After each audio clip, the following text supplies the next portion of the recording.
So awesome. I think we're live here on the Independent Investor channel. Obviously, super excited to be with you guys tonight. Obviously, kind of an emotional roller coaster this week. And I was just speaking with my super good friend, I've got All Good, who has been gracious enough to come on this evening and talk to the group and really try to promote this community atmosphere that we're striving toward. I tell you, we just had an emotional go back and forth for about 45 minutes, and I'm absolutely tickled at the opportunity, you taking your time and coming on my platform. My platform is represented by the fine folks that are in this community. You are one of them, but I've referred to you as kind of the glue that holds it all together. So please take the floor, say hello to these folks, and I'm going to comb through some of these comments a little bit and see who's on here with us. So, hi everybody. I'm super nervous, but it's good to be here. And what should I say? I'm just excited, and I've lost my train of thought. I told Ryan I'll do that. So you all know me already, that I'm a 65-year-old lady who started investing late, and I got a lot of help from Ryan and the community. Everybody's helped me so much. Every time I have a question, I'm asking people questions, and they're always so generous in answering my question right away. So I love you all, and all of you. Each one of you, I just enjoy your I'm not a channel creator, but I love to support all of you, and I watch all the channels and try to comment and get a good, the feel going. Subscribe to most of you all who are on the chat over here. So, well, that's my intro. And Ryan, over to you. We were just talking before we came live tonight, and just talking about the importance of where this message is aimed at. And I think the cool thing about this community is there's so many different peoples from so many different walks of life. I know there's people who are represented, at least on the Independent Investor channel live stream, from all over the world. And we were just talking a little bit about how powerful this opportunity is to bring people together. And we had a little moment before we came live, for sure, because I finally got the opportunity to thank All Good, and she was insistent on thanking me. I told her, I said, this is hardly a job. I wouldn't do this if I didn't enjoy it. And I feel the same way about my day job, quite frankly. And we were talking a little bit about success in life and the spiritual aspect and the psychological aspect of investing, right? And I had a call out this week from one of my very good friends in the community who's here. I'm going to let him say hello to everybody. It's Mr. Jared Odell, who I always try to, rope in some of the good friends that I've met through the channel. But Jared hit me up this week through the Facebook group, and he said, I just want to take the opportunity to thank you, Ryan. You a couple months ago, you kind of brought the defensive positioning idea to the forefront. And he said, I really appreciate it. He said, it really got my attention. It made me take a step back and look at my program a little bit and question the level of exposure. And All Good, you asked me what I thought about this week, and I don't know if my answer surprised you or not. And I'll ask you the same question. I certainly don't want to put you on the spot, but did you enjoy watching your money go down this week? I mean, speak honestly, because I've given you my honest opinion, and I'll share it with the group as well. But what are your thoughts about how things went and reactions to your portfolio as you've monitored the action this week? It's been pretty volatile. Yes, it is strange, but I didn't want to look at my portfolio. Not I just didn't go to. I invest with Charles Schwab, and I love that platform. But I was I was kind of scared to see all the red. I'm already in the red with my energy stock VDE, but I would peek in, and my bonds ETFs, which I copied from Ryan, his M1 Finance bond ETF, the whole a bunch of bonds. I'm doing very well there, so it was encouraging, to see. But 2 days ago, it was like I was pretty green, a little bit red, and here and there. But today, oh my God, it was like super red and scary. But I bought 3M, which Ryan approves of, and a little bit of Altria. I nibbled in there, but the rest I just just left untouched, because I'm not kind of grabbing on to all these stocks, all of it, in every which way. I'm just kind of taking my time and, sitting back, because I don't want to just jump in emotionally. And remember, those people, those who know me from, doing the connecting with the breath, that's what I did for myself. I just took 3 deep breaths and I just relaxed. And I said, this is enough. Just, I have money in the account, but I do not want to invest anymore, because I'm going to regret it. Because if it goes further down, which it might, I don't know, it might, because the coronavirus is really taking its hold. So I just stepped back and I kind of stopped myself. So, just relaxing and responding, not in a panicky way, but, and like Ryan says, just go for a walk, go for a jog, do that. And and that will take care of all this, the FOMO, the fear of missing out, of all that stuff that goes on. So that's pretty much what I did. Yeah. And you asked me too, you said, well, what do you think of the volatility? And I was like, oh my gosh, it's so great to finally see you. And thank you so much. You, like me, and I've admitted this many times, I don't mean to speak for you, but I'm a fairly private person, honestly. And for you to come onto the channel, I'm going to be a little greedy right now. I'm going to tell you, it means the world to me. It really does. But hopefully my answer kind of, it really was in line with how I feel. I think I've done some scaled buying this week carefully. I've prepared for the last couple months, certainly, the portfolio. So it allows me to make these decisions when the market becomes so volatile. I think we had a couple days, at least 3 out of these 5 days, that were 1,000-point drops in the stock market. And I had a colleague of mine ask me today, hey, Ryan, are you doing some buying in the market? And I'm like, of course. I don't. It's kind of second nature to me. Now, like you said, all good as well. Like, you don't know if it's going to work out. In the short term, it may not. We may open up Monday down 1,000. I don't know. But here's one thing that you really need to understand about stock market investing. And if everybody understood this crystal clear, there would never be a problem in the stock market. But to look at the stock market in an isolated time frame and expect that you're going to make those decisions within those isolated time frames, you're really playing a fool's game. You really are. And my thing is this: if I've purchased some scaled buys, and I asked you too, all good, I said, if you were excited about buying the stock market at 29,400, why are you not more excited to buy it here at 25,000? And I think, as simple of a question as that is, I really think it gets people to understand, that your validation to invest shouldn't come when it's all good. And I spoke about, the 50-50 difference in the stock market.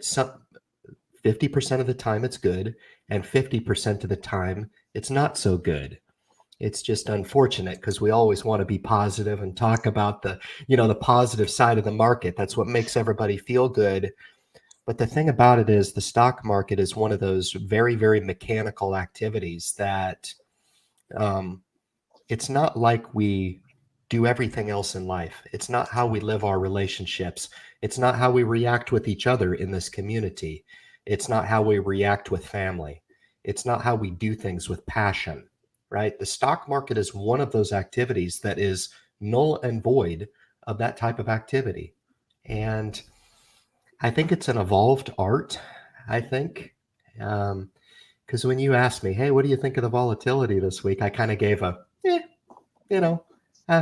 this week in general was probably the most volatile week, I think, that I've experienced. It's right up there in the top. And I don't know, when you ask me, I think we talked a little bit, and there's some people in the community who are kind of like, I'm so glad to see it go down. Well, I think something that will help a lot of seasoned investors and beginning investors alike will be to understand that it's okay to be human being. It's okay. Me personally, I don't like to watch my money go down. I'd like to make solid investments and see them go up every single day, right? Is that a realistic approach?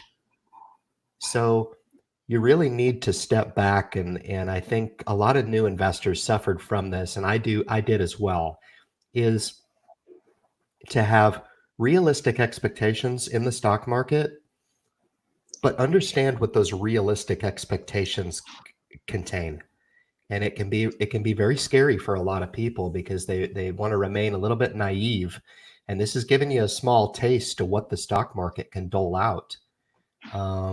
Would you agree with that? I think we had such a good discussion earlier on about that, and it was so true. Yes, it is. Yeah. You did a little bit of buying, correct? Yes, just 3M that I just mentioned, and Altria, little bit Altria. And when I saw my energy stock, which is my, I just wanted to just sell it all. And I said, okay, I'm going to take this. I'm so tired of looking at it, already. But I said, no, I have to, because then I remember the dividends. They give good dividends. So I said, okay, calm down, step back. So yeah, that's pretty much it. I'm like I said, I still have money sitting in my Schwab account, to where when I'm comfortable, I might just nibble some more, little bit at a time, not all at once. So yeah. There's our good friend who agrees with us. Hey, Matt, he bought some Shell and Exxon Mobil. Whenever somebody says they bought Exxon Mobil, gives me, my heart just kind of flutters, because people they haven't given up on it. So there's hope for my account. No Thank way. you. Oh, thank you. Thank you, community. Yeah. Thank you so much. Yes. Oh, heavens, yeah. It's a phenomenal company, well run, well established, great dividend yield, Yes. great history of paying the dividend. It's actually a well operated company. I know, I like when Matt pops in here because he's kind of an expert on the topic. So I feel a little bit selfish because I'll ping Matt for specifics, but I picked up 50 shares of Exxon Mobil today. It was a double up on a position that I've held for many, many years. And I was telling you all good, I didn't get it below 50, but I was close. And felt like the valuation is extremely low. It's trading at a really historically recessed valuation here.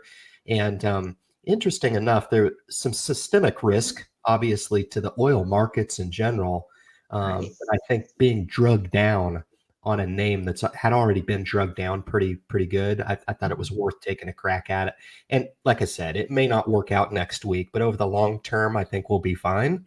So that's my plan, and I'm sticking to it. So, right. Obviously, a lot of people are declaring some buys here for sure.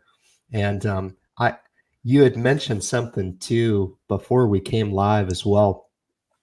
I asked you one of my favorite questions to ask any investor, and I asked you, why do you invest? Why do you invest? Because you had kind of mentioned to me what you had talked just through about watching it this week, and you were all green in all of the holdings, and then you look at the account and it's like, oh my goodness, like why am I doing this? And I asked you, I said, why do you invest? And it's never an answer that you want to give to that question to say, well, I invest to make money, right? And I've taken a lot of heat for that. But I think your answer was really reassuring to me as to what you were saying about why you invest. And I think for the broader audience, I think everybody needs to always reevaluate that question. You know, what does it mean to you? What are you looking to get out of it? What are your expectations? That type of thing. Do you want to comment on that a little bit? You know, honestly speaking, I forgot what I told you. What did I say?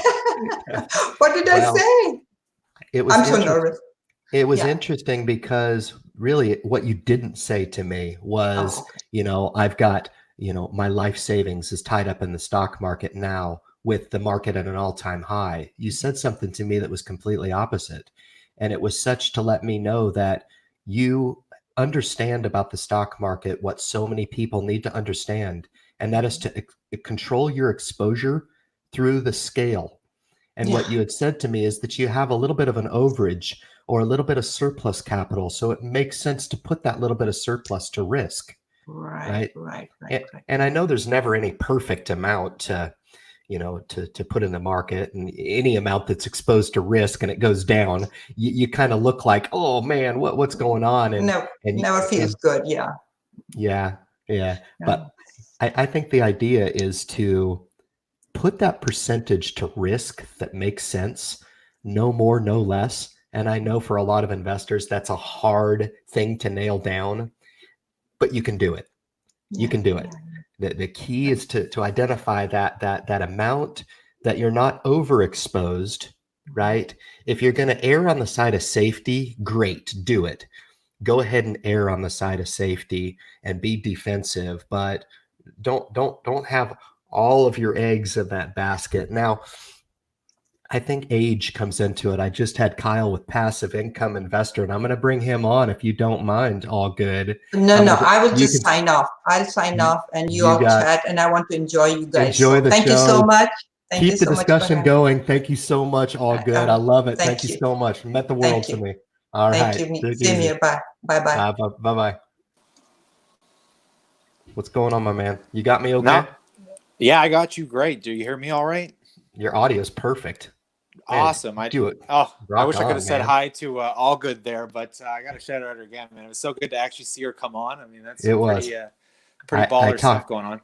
Yeah, I had to kind of talk her up a little bit. It's kind of nerve wracking, you know, when you first start, and it's like, hey, I don't know, but I'm so glad. I hope she got a lot out of it, because what I told her is her interaction with the community, it means a lot to people in the community, man. She is on every single community chat. She puts me to shame. I don't have that kind of time, Kyle. You know what I'm saying? But for somebody like that is really kind of the glue that holds stuff together, I think that's pretty legit, man. And it also takes a little bit of shaking to bring some people out, but this is when you really get to see the people in the community for sure, because everyone seems to have an opinion when things turn around the other way, right? But it's nice. It gets the community involved. You know, starts making people question what they're doing and how intelligent it is. I just had to step on because I was so excited this Friday, because I just remember the last time we were streaming, you were liquidating some of your positions, and what a great time, man! You really called that one out. That must be hopefully working pretty well for you. I mean, obviously, timing the market's almost impossible, but like hopefully you see it come back down to a point where you can start averaging back in. I know you said you were slowly. I scaled in this week. Yeah, I scaled in this week. Absolutely. And like I said, I don't do that in a vacuum. What I mean is I don't expect to invest this week and see it render next week. Now, I will say this. Today's action was interesting. Did you pay attention into the close? Not into the close, but I did watch it this afternoon. Yeah, it was interesting. We were down over 1,000 today, and we closed just over 300, maybe shy of 400, 397, I believe we were off today. And yeah, I mean, I was down $5,700 at one point today, just checking it. I was like, wow, that's lovely. Ended up down 1,900, so we ended up swinging 3,000 back to the. Right now, it doesn't really mean much other than it's fun, and I have the discipline to look at it from an awareness perspective. Yeah, not my first rodeo. I don't get it because I'm looking for opportunity, and I did take a little dab today. I bought some Exxon Mobil because I've been watching that for a while.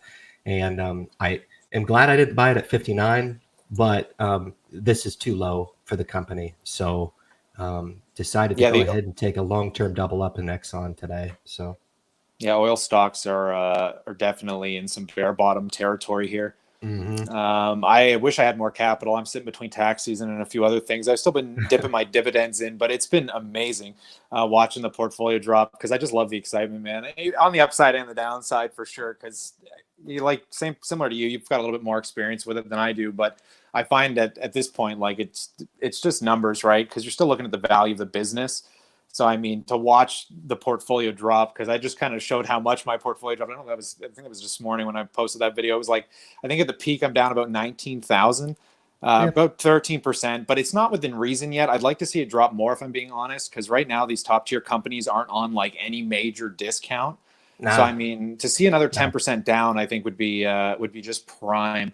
Because right here is exciting, but I mean, we're at nothing yet if the market continues to drop. But I don't know how likely that is. It really depends on the news at this point, I would say. But I think unlikely. The reason why I say that is because we have a couple of crosswinds going on right now. As big of a threat systemically as this coronavirus is, I think it's probably prudent for, at least from my opinion, to say we don't know at this point. We don't. So systemic, yes. Unfortunately, we still have the same stock market that we had last month. Yeah. So with that said, people are going to still be eating their McDonald's and drinking their Coca-Cola Classic. Okay, not to dumb it down, but there's some sincerity in that. I really do mean that. And I've taken a look at a lot of positions actually and looked to double up, and I've done so. I've taken a little bit of scale buys in the ETFs for sure. Yeah, right? So those are my barometers in the market. Yeah. And I don't, maybe it was instinctual, but for the folks that have followed me for a long, long time, they know that I've been kind of conservative on this market to my detriment, saying, hey, the market's too high, the market's too high. And I still believe that, but it just took this systemic shock to the market to give it the excuse that it needed to pull back. And we got it. We got it. It was violent. How long it lasts, though, too, is the question, right? Because, I mean, all that money that goes to the sidelines sooner or later usually drives back in, depending on how much is margin, too, right? Like, there's margin getting thrown at the market now. There's people I see questioning whether, it's like 08 and they should take out margin, dump it back into these stocks. And then you get people that already have margin that are getting called, and they're getting called out of the stock market. So, I mean, it's the balance of how much is being affected from what end. But, I mean, with Robinhood and all these accounts allowing people to do it so easily, I'm just curious. It'd be really interesting if you could actually see those bottom line numbers, and if maybe the NASDAQ or whatever release, this is the amount on margin, this is the amount actually being held, and these are the people that sold for losses or whatever. It'd be neat to see the overall, but then you could predict stuff. But I mean, I don't know how hard do you think it would be to get those analytics? Do you think they actually have those analytics? I don't know. There was a statistic that came through today of just polling data that showed that 75% of people right now, investors, are not selling. So that's good. I don't know if this is really being exacerbated by panic selling. I don't know.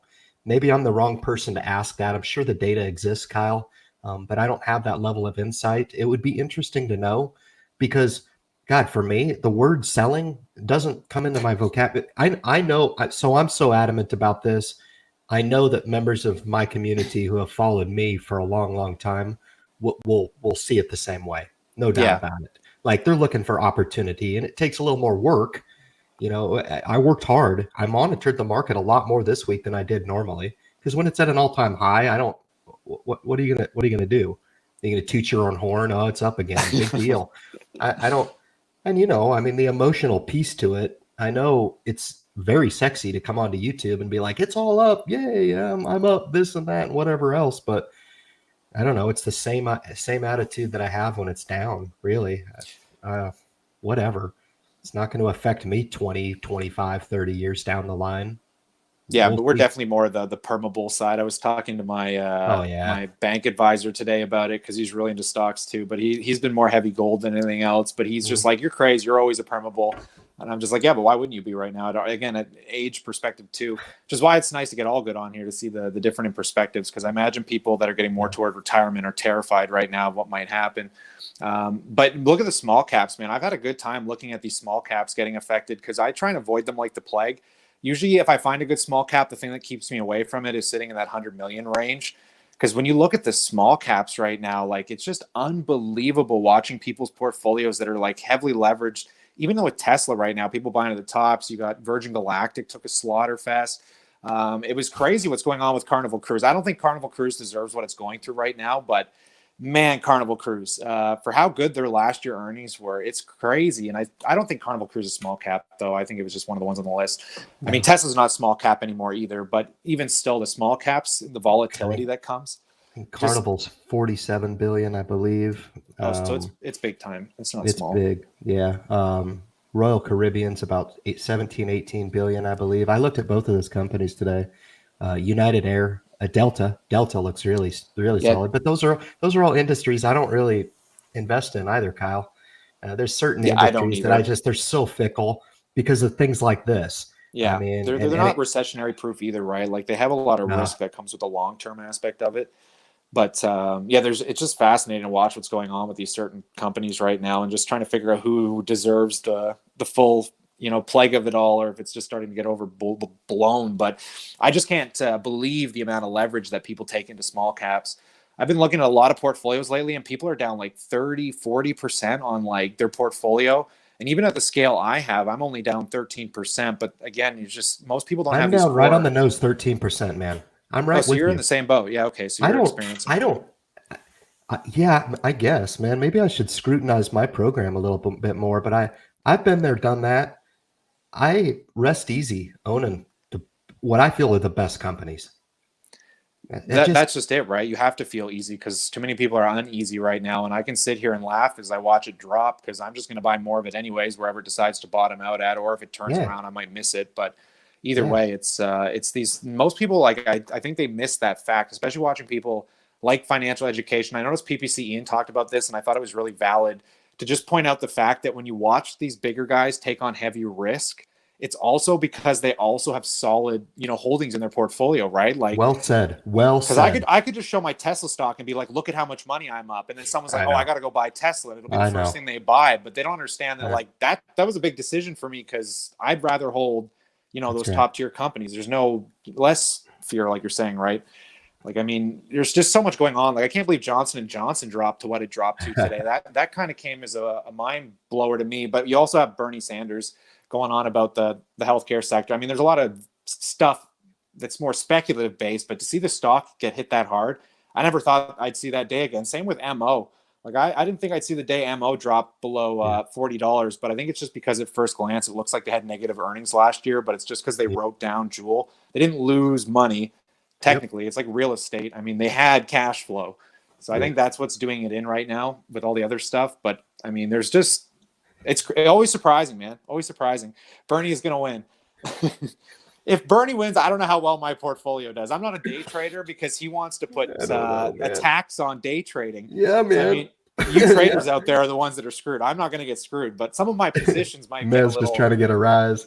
Hey, stay on with me, Kyle. I'm going to bring in another guest. If you don't, is that cool? Yeah, that'd be awesome, man. Mr. Steve T is a good friend of ours, man. You'll know him for sure. Hey, Stevie.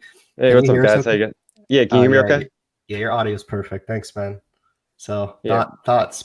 I knew this was going to be a lively live stream, no pun, but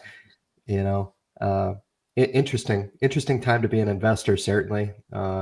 And I absolutely want to make myself available for it. I know there's been some comments that have floated through my channel as well that are somewhat concerning.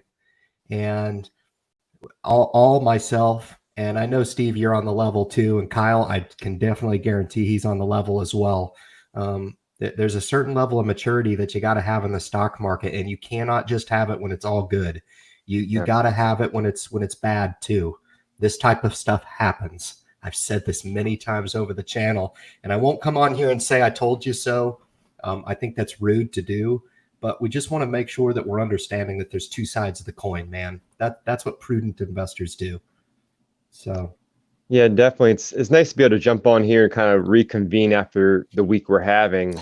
And going into different Facebook groups like your group, Ryan, and Jason's group, there's a lot of investors out there who have just tipped their toes in the market in the last few months, and this has taken them completely by surprise.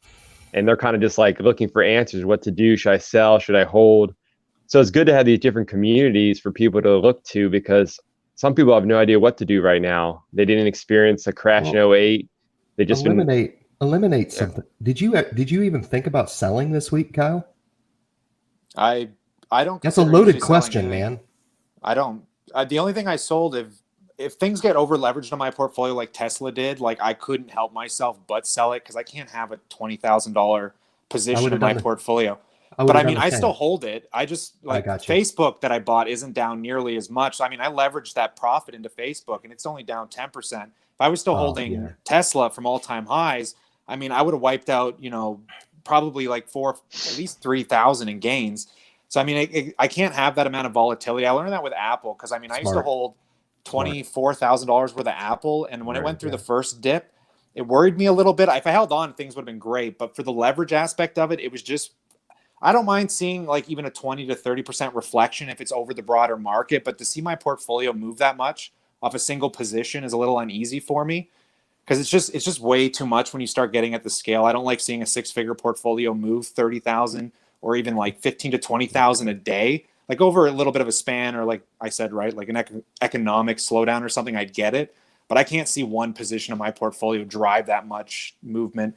I wish I was a little bit more aggressive, because I would have done well, but at the same time, I sleep better at night knowing that the leverage I have wouldn't kill me if one of these companies went bankrupt. And then you get a company like Tesla once in a blue moon, or one really good stock like Apple, and it makes up for any losses you're experiencing on any other end, right? So you sleep a little better. But Steve, I don't know you too well, but what positions are you paying attention to right now? Well, across my portfolios, I have a lot of ETFs. I have some mutual funds, more so than individual companies. I've just started getting into more of the individual companies late last year, because prior to that, I've just owned, a lot of Vanguard ETFs, Vanguard mutual funds. And then I started getting interested in individual companies. So this whole week, I've been trying to cost average down on these ETFs and get into a better position. Luckily for me, my two M1 portfolios, I started in October. So when you only have several thousand invested there, it doesn't take too much to cost average down. But when you have a portfolio built up over years in the tens of thousands of dollars, it takes a lot more to get those costs down. Hopefully over time you see some capital gains built up along the way. Because, I mean, if you do things correctly, if you're going to get to that scale, I mean, you're either in a position where you're making a lot of money and you're able to scale down as you go. But if you're somebody like me, it took me 5 years to get here. Right. And I was experiencing small capital gains all along the way. And then you're getting dividends for the last 5 years. I mean, that really contributes to any crash you're experiencing. Because when I was on here last with Independent, like at that time, all of my accounts were doubled. And I mean, I'm only down 13% overall, but it's not like, I don't like saying it as a brag, but I find it when you get to those point of having those built into your portfolio, especially diversifying those profits, all of a sudden, like all that anxiety of that initial investment just kind of fades into nothing. Because you're like, there's no way these companies that I hold will go bankrupt. And even if they do, I mean, the last thing you're going to be worried about is coming on the independent investor on a Friday. Like there'll be way more things you're going to be worried about than the money in your pocket or what's going on at the bank. Yeah, so, I mean, people don't realize that's how bad it will be if things get to that point, and there won't even be a worry of talking about it. But yeah, I'm pretty leveled off at this point. Like I said, I enjoy watching it and talking about it. And I noticed that before I popped on, I wish I could remember his name. I really appreciated the comment, because he was just saying that he appreciates that I show the ups and downs of my portfolio. And I noticed that a lot of people that I enjoy watching, this is the time I want to watch them. And I noticed my watch time and everything's way up. Like a lot more people are getting engaged with the content. But this is where you see the people that are scared to show their portfolios, because they only enjoy the upside, but they're not willing to, be as transparent when things go down, because then all of a sudden they might lose their rep, especially people selling programs and things like that. That's when they really shut up, because they don't want to hurt their sales or anything. But I find that the transparency, I mean, it's golden here, man. It's nice opening up with people, and then they start opening up and they learn more. But you really start seeing the real YouTubers in this space between the fake ones and the people that are just here for the views. Because I wish I should sign up to more groups. But sorry, go on, Steve. No, I was saying, yeah, across mine, most of my ETFs are down about 10 to 13, 14%. Some of my dividend aristocrats are down like 25%. It's crazy.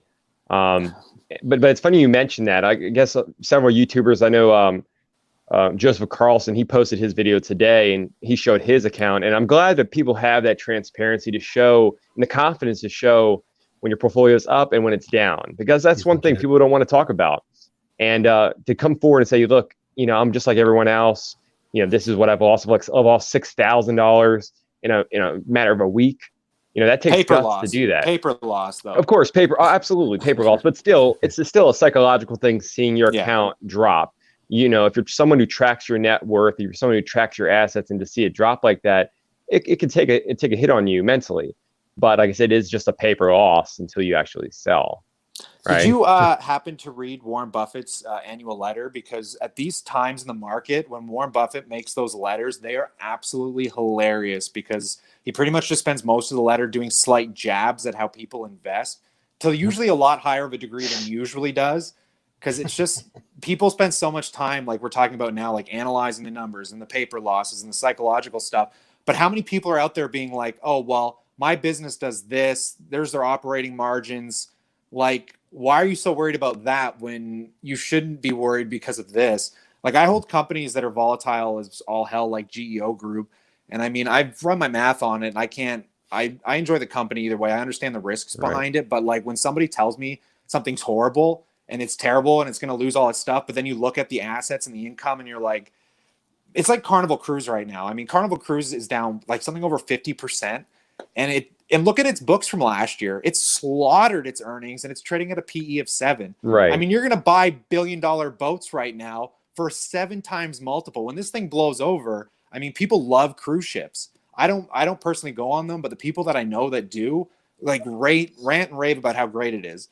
Well, this just shows how news can just, even though a company has positive earnings, the economy is strong, it just shows how the news spreads. It can cause fear in the market so quickly. And I'm glad you mentioned Warren Buffett. He was on an interview today, and he was saying, well, investors should be happy to get these amazing companies at discount right now. Absolutely. You're buying these companies, some of them 20% less than they were a week ago. So, and they're phenomenal companies. So Warren Buffett was saying, there shouldn't be fear in the markets. There should be an opportunity to jump in right now. Of course, we don't know when this is going to end. No one really knows. But like I said, you cost average down the way down. You can attempt to do that at least, right? If you want to have a little bit of fun, I want to ask you what your opinions are and how long do you think it's going to last. I noticed that this is when I've been watching BNN and stuff, and the real smart investors come out because they're like, well, I can't say anything. But it's fun to mess around a little bit. But I always like trying to make short-term predictions on what's going on. Not that it's just a game to me, not in the aspect of trying to be right or wrong, but do you have any gauges going out here? What do you think's going to happen? Do you think this virus is going to extend, or are we going to get lucky here and a vaccine comes out tomorrow and then boom, markets are back at all-time highs? Well, I think a lot of them have been talking about good resistance at 25,000 in the Dow. What are we setting up for ourselves for a 15% correction at this point? I would think, we're tapering out 25,000. If it drops below that, you're already seeing things. I don't know if you guys saw it already. They're talking on Wall Street, the New York Stock Exchange. They might close the stock exchange to kind of freeze these losses. I can't believe they're actually going to consider doing that.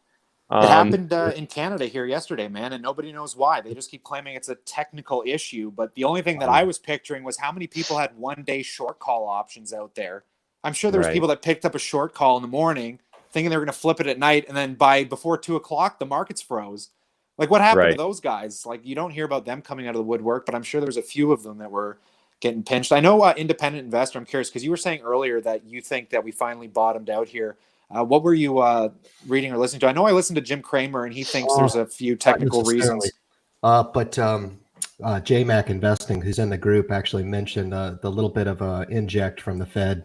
So they've been, from my assessment, kind of on the sideline monitoring, and the comments today of the cross currents going on with the underlying economy being the same as what it was last month. Guys, come on, right?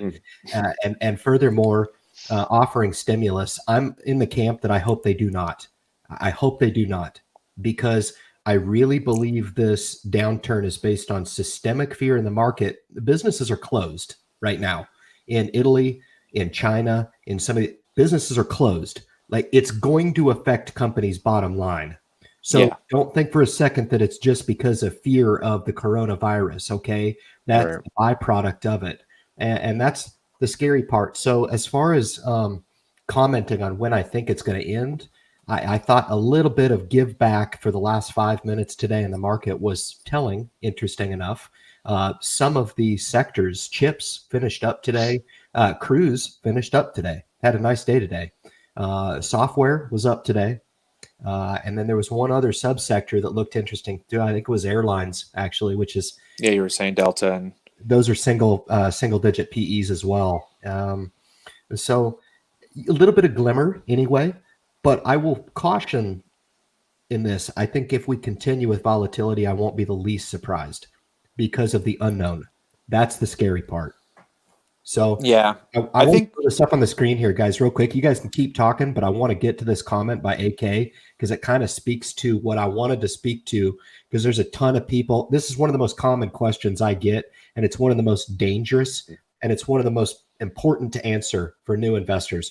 Why can't I just pull all my money out and wait to get back in at the bottom? You want to take a whack at that, Kyle? Because I guarantee you have an opinion, as I do, on this comment. And Steve, you as well. I'd like to chime in on that. If you want to take that game, man, just take it to the casino with you, because it's going to treat you just the same. But yeah, going all cash, man. I've heard independent investor talk about this multiple times in the past. Think about how many times in the last 5 years somebody. Hey, you know what I mean? Separate those two pillars in your investment portfolio. It is important to build cash all the time, right? Yeah. I've been preparing for my ability to buy stock this week in the manner that I did for months. I didn't make that decision on a whim. Come on. Right. It's not my first rodeo.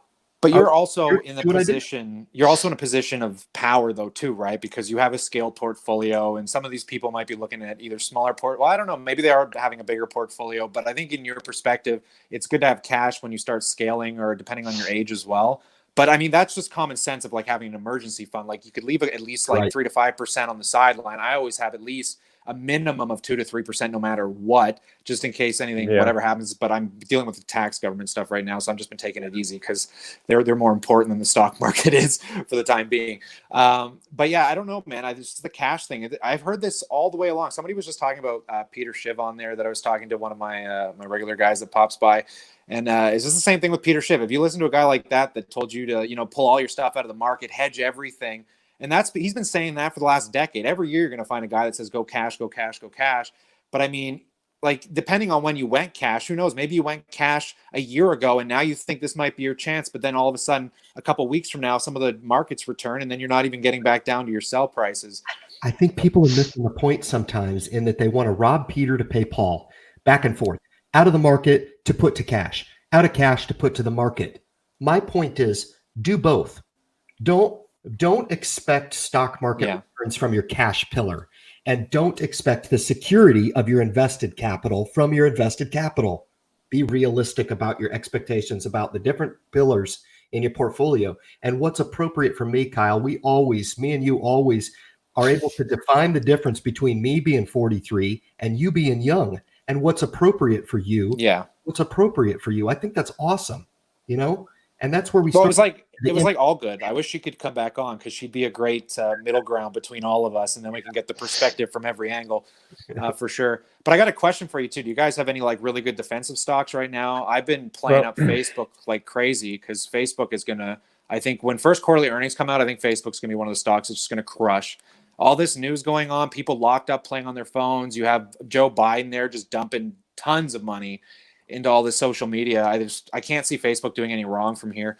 But I'm a little bit over bullish on it. I used to hate the stock with a passion, and now I'm like Bloomberg. It's Bloomberg, man. Who did I say? I get you said Biden. Biden doesn't have any. Biden. Oh, yeah, you said Biden. So, wrong. Hey, Canadian. On your stuff, man. I guarantee it. He's got it on my stuff, man. I'm like, get rid of that, man. Jesus. You got it. You guys, what about you, Steve? Have you been looking at anything that you've been thinking about buying individually that might be more defensive and a little bit better for this time period? Well, there's a couple of stocks, and you'd think they'd be doing better because they're defensive in nature, like Waste Management, and Yeah, that's surprisingly that's down right now. Of course, today, I took a stab at a bunch of different things, not necessarily because they were defensive in nature, just because I saw good deals. I hold a lot of SPHD, which is supposed to be a S&P 500 low volatility ETF, and it's still about 8%, 9% down. So it's not doing quite as bad as a SPY or a VO, but still, still feeling the hurt of what's going on right now. There's a few stocks here and there. Square is one. Square Software, they're did pretty well the last couple of days, relatively speaking, compared to the most. And you could find a few in between, but for the most part, everything's kind of red across the board. I've been holding a lot of bonds the last few months, about 20% in bonds, and I've been selling those off the last couple of days, going and taking profits there and dripping that into my other ETFs that are down right now. That's kind of like my strategy right now is sell the bonds when the equities are down, and then when the equities go back to normal, I'll go ahead and rebuild my bond portfolio, because really, what are you going to, you're yielding such a low yield with bonds anyway, and it's kind of just like cash on the sidelines. It's just like a secondary. I saw the same thing. I sold mine too, Steve. Right. I sold mine today, I believe. I went ahead and liquidated that. I held those outside of the tax protected accounts. But it was a great opportunity to render some profit. It's amazing to be able to render some profit in this market. But it was one of those spots where I figured, you know what, I'll go ahead and render this profit, put it to cash, and go ahead and recalibrate. I don't know, man. I was really, really heavy when I first started this channel on the importance of tax protected. And then I started watching a bunch of other people in the community talk about, starting tax protected and the rationale, or taxable brokerage. And the rationale behind it. And I think to each his own. But I tell you what, I sure as hell do like the opportunity to sell free of charge and lock in profits, man. I tell you, I would have done it on my M1 account because I was up huge on that aggressive portfolio. And I knew it was time to sell. I knew it was time to render profit on Tesla, but I was stuck, So what do I do? I really do have to just go long on the position. I hate that. I don't know how people do Robinhood, man. I don't get it. I think it depends on accounts and what you're, like you were saying, just on your personal circumstances there. I was just discussing this with somebody today about, because most of the people that I'm dealing with that are stock trading now have most of their tax advantage accounts maxed out, except obviously maybe their RSP here in Canada, the retirement savings plans. But I think it depends too on whether you work for yourself or not, because if I worked for somebody and my accounts were where they were, I would have no problem buying in a regular managed account, because you'd only be paying long-term capital gain tax. That's right. Which is half as much. But the problem with me is, like, I work for myself, so I end up with all this income. And if I don't find a way to defer it, not only am I going to pay this huge amount of tax, but if I have it in the account with stocks, if I get capital gains in that year, now I'm paying tax on tax, and I have to sell the position at some point. So, I mean, I was really happy I learned about these. I feel like an idiot because I didn't realize how useful these registered retirement accounts were until I paid 10 grand in taxes last year. And this year, I'm only going to pay 5. I doubled my money on Tesla, which is money they would have taken anyways. And now I get to own Tesla and Facebook, and the government's not touching a dime of it. You ever think about immigrating to the States? You ever think say about that every time. My girlfriend hates when I talk about that. That's freaking crazy, man. Oh my God. I just got my tax refund I got my tax refund back, man. I got $3,800 this week. I don't get anything back. That was a nice little strike. I was happy to see that. Hey, all right. Market's down 20 grand, but I got my 3,800 free money, It's like, I don't know. Pretty cool. But it's been a great conversation. I'll let you guys kick it off for a little bit. I'm just going to go take it easy because I've been through my data here, but it's nice. I got some people over. I bailed on the people that are over to come make sure I had some time this Friday because I'm like, it's way too exciting right now. I was going to tell you to keep talking and push this thing up over 200 for the first time on the channel. Look at this. We're almost there. Check it out. We're 9 away, man. Thank you so much, Kyle. Oh, wow. I know you were on a time pinch tonight. Nice talking to you, Kyle. Pleasure, Captain Ryan. Stay awesome, Steve. And we'll catch you guys real soon, all right? Cheers. All right, buddy. You too, buddy. Awesome. So, hey, Steve, I'll take this opportunity. You stay in here with me for sure. I'm going to drop another invite here into the group. I know there was one of the channel creators as well who showed a little bit of interest. So for the community here, I'm going to go ahead and drop the invite into the bottom of the thread right now. So look for that. If you want to go ahead and grab that, you can. and jump into the live broadcast with myself and Mr. Steve as well, who's actually a frequent guest now of the live stream. And this is kind of the way I envisioned it, Steve, man. I really appreciate your time. And you started a channel, right? I actually tried to look for your channel and I could not find it. Actually, when I first started my channel, I was trying to find my own channel and I couldn't find it. So I was like, what the heck, man? YouTube's not giving me any love. But how's that going a little bit to change the channel? It's going well. We've just created like 2 or 3 videos. It just really speaks on how much work it takes to run a channel. I look at you guys, like you and Jason. It takes a lot. We've streamlined it a little bit, you know, and I don't let it get like that. You can't, because what I say about this YouTube thing, I freaking mean it. I get a lot out of this interaction in a live stream on Friday, etc. But I've been a little bit off on my schedule of uploads, and I try to put 1 video out in addition to the live stream, and that's good for me. And I tried daily uploads, and I was running myself ragged, pulling my hair. Stupid. Why? And then it becomes not enjoyable. So if it's not enjoyable, don't do it. And do it to the extent that you enjoy it, and live to fight another day, man, as far as I'm concerned, you know? Yeah, no, like putting out daily videos is very difficult. I know I was getting alerts that, oh, Ryan put out a new video, and I was checking out all your videos. They're coming out like sometimes, you know, one every day or 3 or 4 times a week. And I can't imagine doing that. It's really hard putting out a video, doing all the editing. My wife actually created her channel recently, and we're trying to do that. So yeah, it's definitely a lot of work. I tip my hat off to you guys to be able to do that.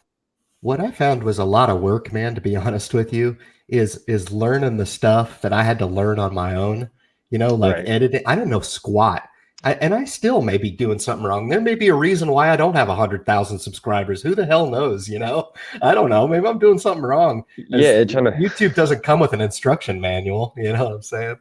Yeah, not really trying to figure out all the hashtags and figure out how to do all the editing, the sound, and the images and all that stuff. It can be a lot of work. It can be a lot of work. I kind of had a little bit of a strategic goal for like the Facebook group. I think that was part of my success as well. I can't thank the ambassadors of that group enough. They're so legit.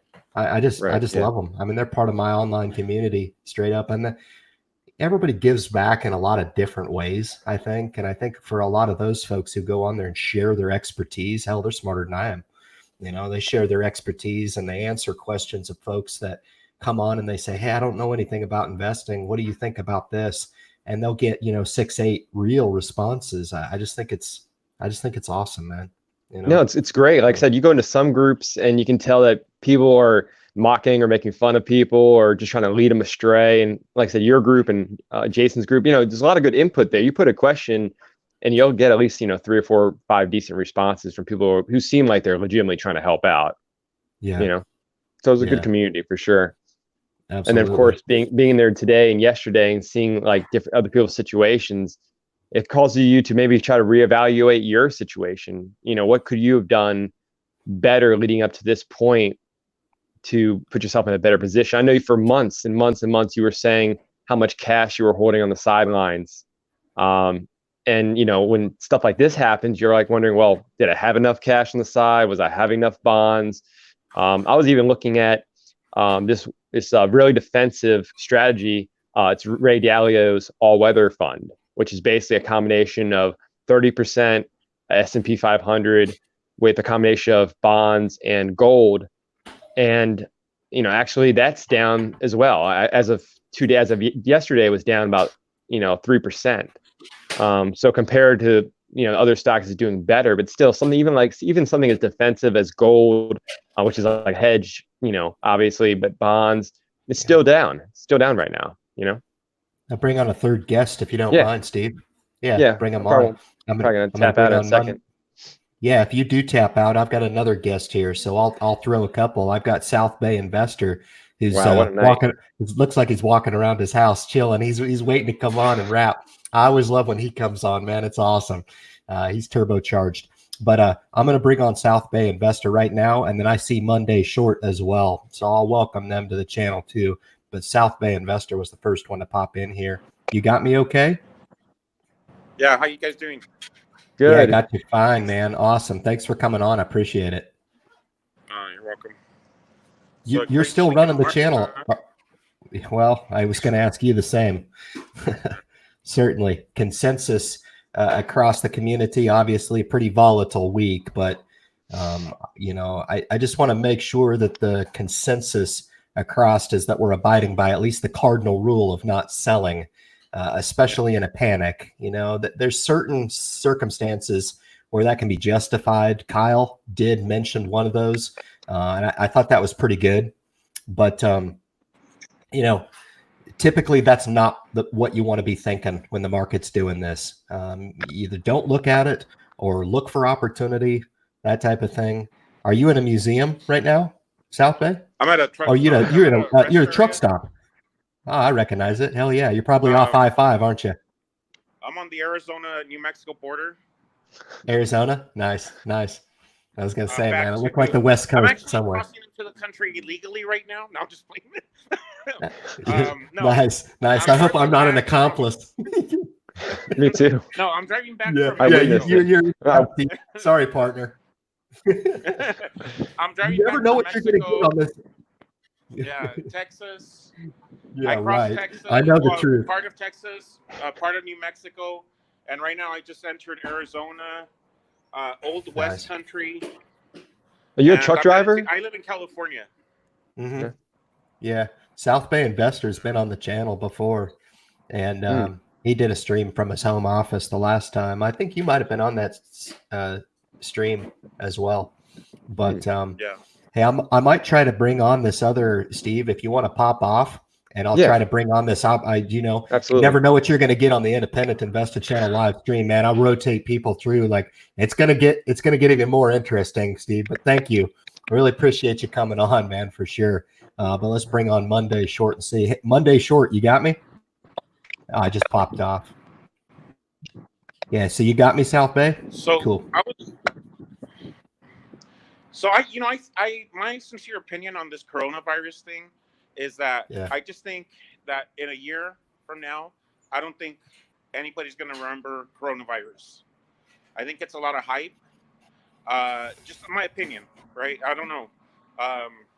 That's why we're here, I man. think it's going to be forgotten, and I think in a year, less than that, we'll be back to normal. And I watched an interview from Warren Buffett on CNBC. I think like a couple of days ago, last week, 3 weeks ago, 3 days ago, and he said, you know what? He's going to keep buying stocks. So, I mean, I don't know. That's what little Ryan's doing right now. With the independent, I bought a good grip of stock this week, and I'm fine with it. I'm not, whatever. Either it works out or it doesn't. I'm not looking to, find any type of cure for a rare disease. No pun intended. I'm just trying to be the best investor I can be. Yeah. So I typically abide by a very simple rule, and it's called strategic buying. It's very, very simple. The furthest down the market goes, the more you should be buying. It's that simple. And it's made me a small freaking fortune over my life. And every now and then I try to be as vocal about those little nuggets that I've used to accumulate some wealth in my life. But if you heard me, it's an alternative to dollar cost averaging for sure.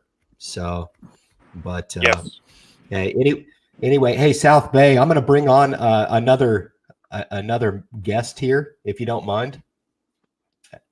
You got me okay? Cool. All right, cool, man. Hey, Monday Short, you got me okay? Hey. Awesome. Great, man. Thanks for making your way onto the channel. It's pretty awesome. I opened this up for everybody, but it's your first time on the live stream. Can you just introduce yourself and kind of give a little bit of an explanation on who you are and why you invest and what you want from the group and thoughts on investing, thoughts on the week? That'd be awesome. Well, I'm a long-term investor, of course, but I do see fear in the market, and I do want to capitalize on that. Oh, I recognize you. You were on last Friday with me, man. Thank you so much for your time last Friday. That was freaking enjoyable as heck. That was awesome. Thank you. Thank you, man. That was Goodbye. legit. Yep, absolutely.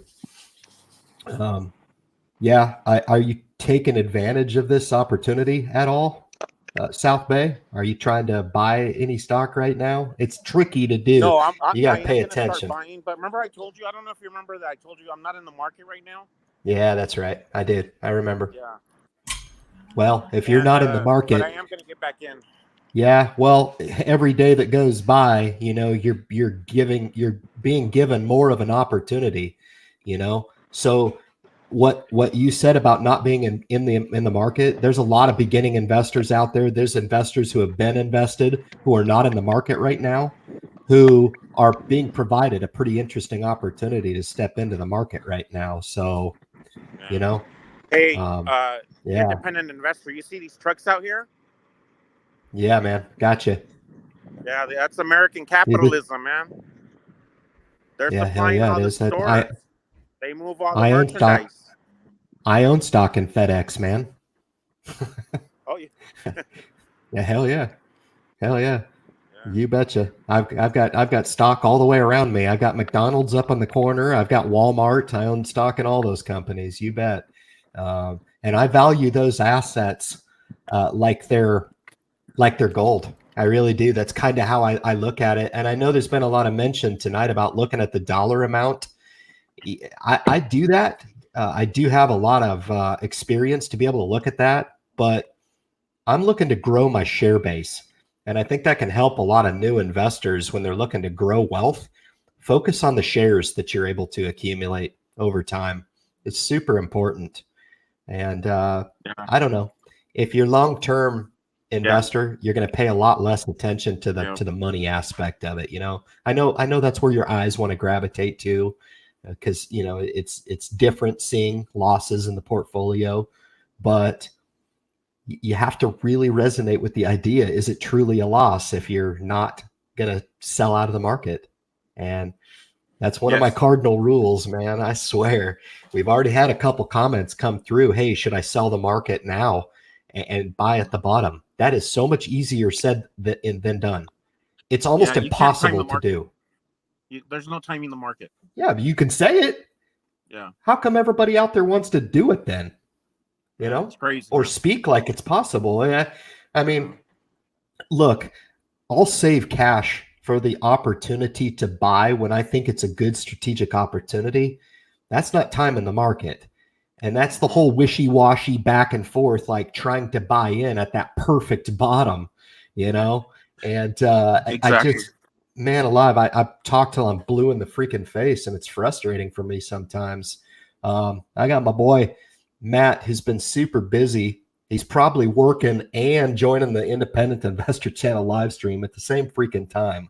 But what I'm going to do is I'm going to bring Matt money in, and I'm going to give him a 2-minute solo spot on the live stream. We're just after 1 hour, so it's pretty premium minutes, and we've had a pretty robust live stream tonight. So Matt's going to come on, and then I'm going to take a 2-minute break. So I'm going to turn it over to Captain Matt right now, man. What's going on, my brother? How are you? Hey, Captain Ryan. How you doing, man? You can hear me all right, all right? Yeah, you might have to mute. Check your mute. No, I think you're good now. I had a small back feed, but I think you're good now. All right. How you doing, brother? Yeah, I'm doing good. I'm going to pull I don't have out an of this for a excuse second. to be 100% honest with you. I know you work full time, so me just saying that I'm working, that's an excuse for me being lazy, man. Dude, I tell you, I've been focusing hard. I've been grinding at work pretty good, focusing on some professional development stuff.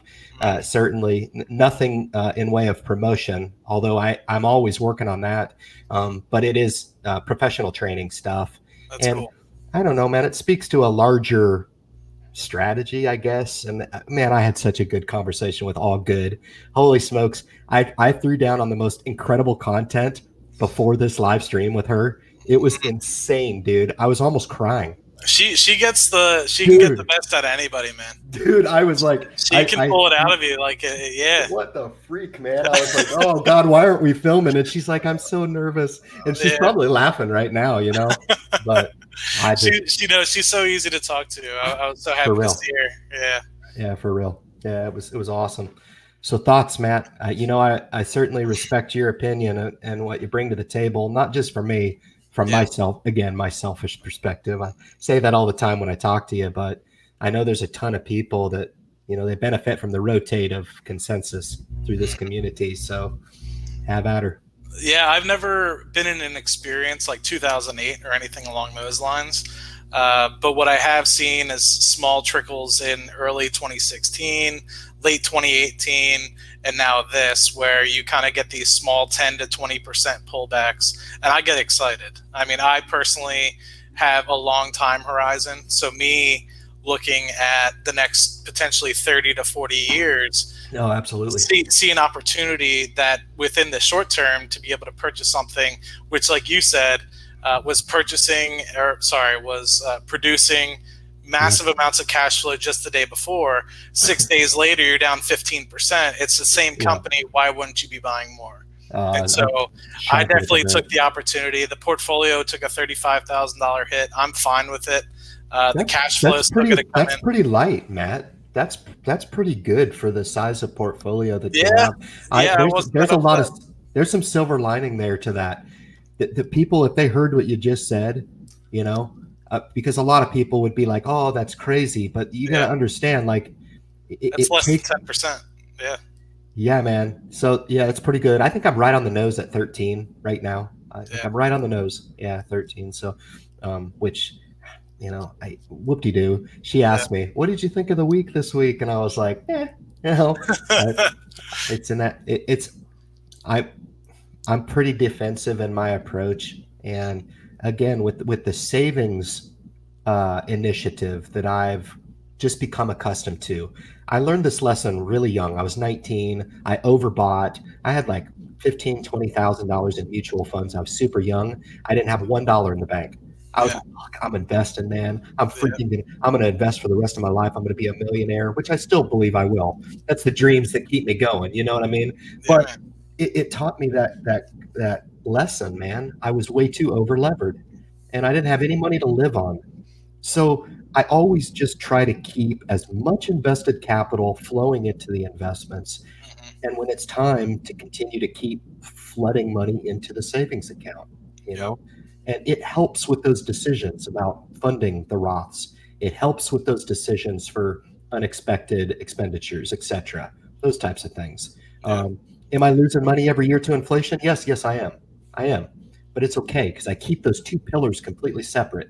I don't look at it like I'm taking away from one to feed the other, or I'm missing out on one because I'm not feeding it with the other. Does that make sense? No, 100%. I mean, I think one of the things that I get most of the time is what's the key, and it goes back to everything that you talk about week in, week out on this channel, which is small, steady increments. Maybe not small, but just starting off with increments. The thing that I can get home the most to somebody is, if you want to be a millionaire, or you have a goal, whether it's $1 million, $2 million, what have you, and you're starting off at 1,000, just by increasing it by another 1,000, you've cut the amount of times that you need to double your money in half.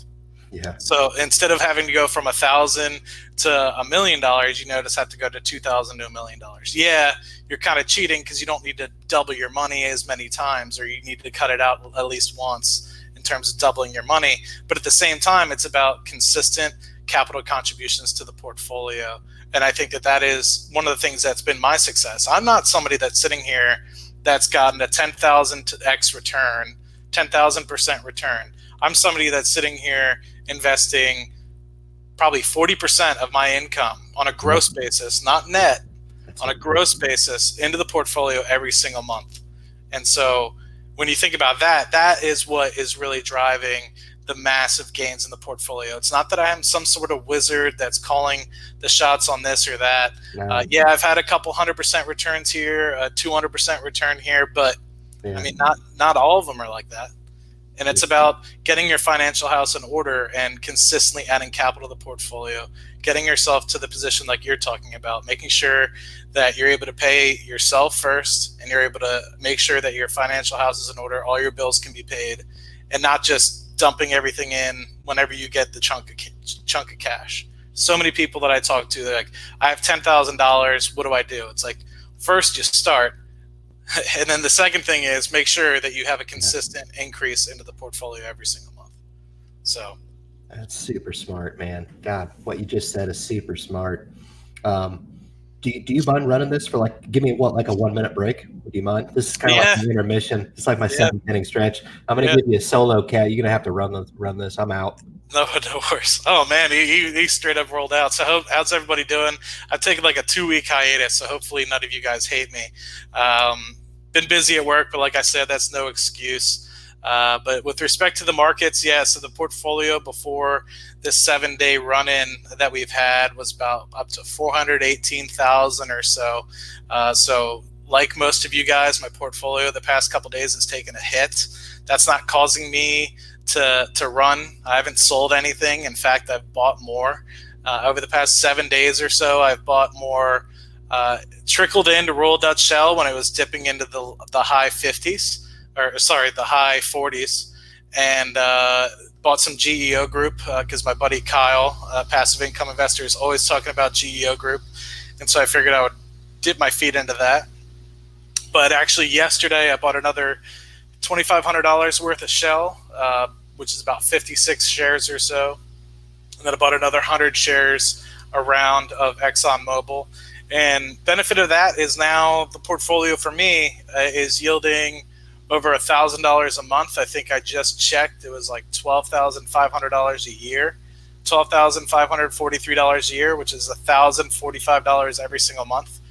And I actually decided that I was going to turn off automatic dividend reinvestment from the portfolio.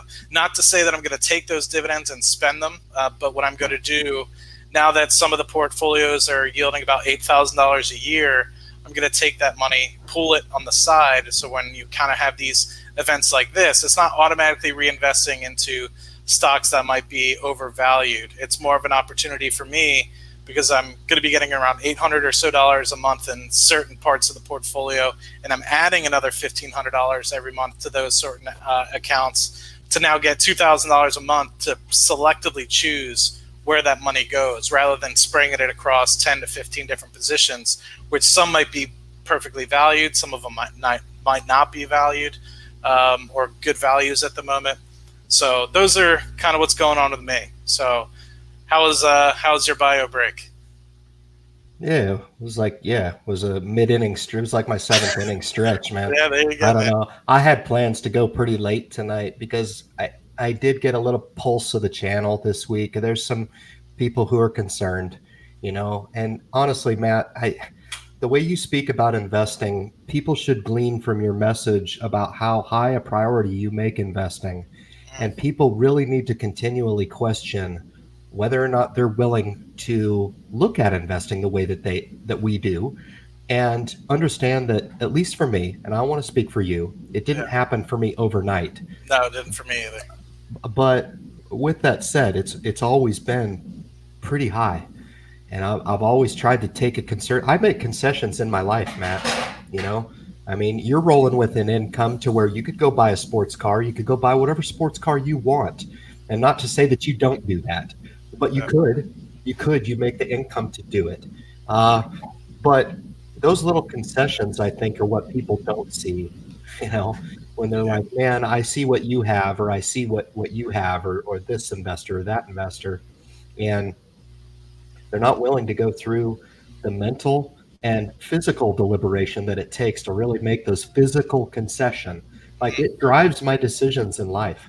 It really does. My spending habits, that type of thing. I don't know. I don't know if you can speak to that, but no, I think that's phenomenal. I think one of the big things is so many people, and I've seen this a lot in my life, and it's one of the things that stuck with me, is so many people want to buy every little thing. So we're very materialistic as individuals. And I'm not saying don't buy things that make you happy. I'm not saying that at all. I'm saying think of the things that make you the most happy. Is that a vacation?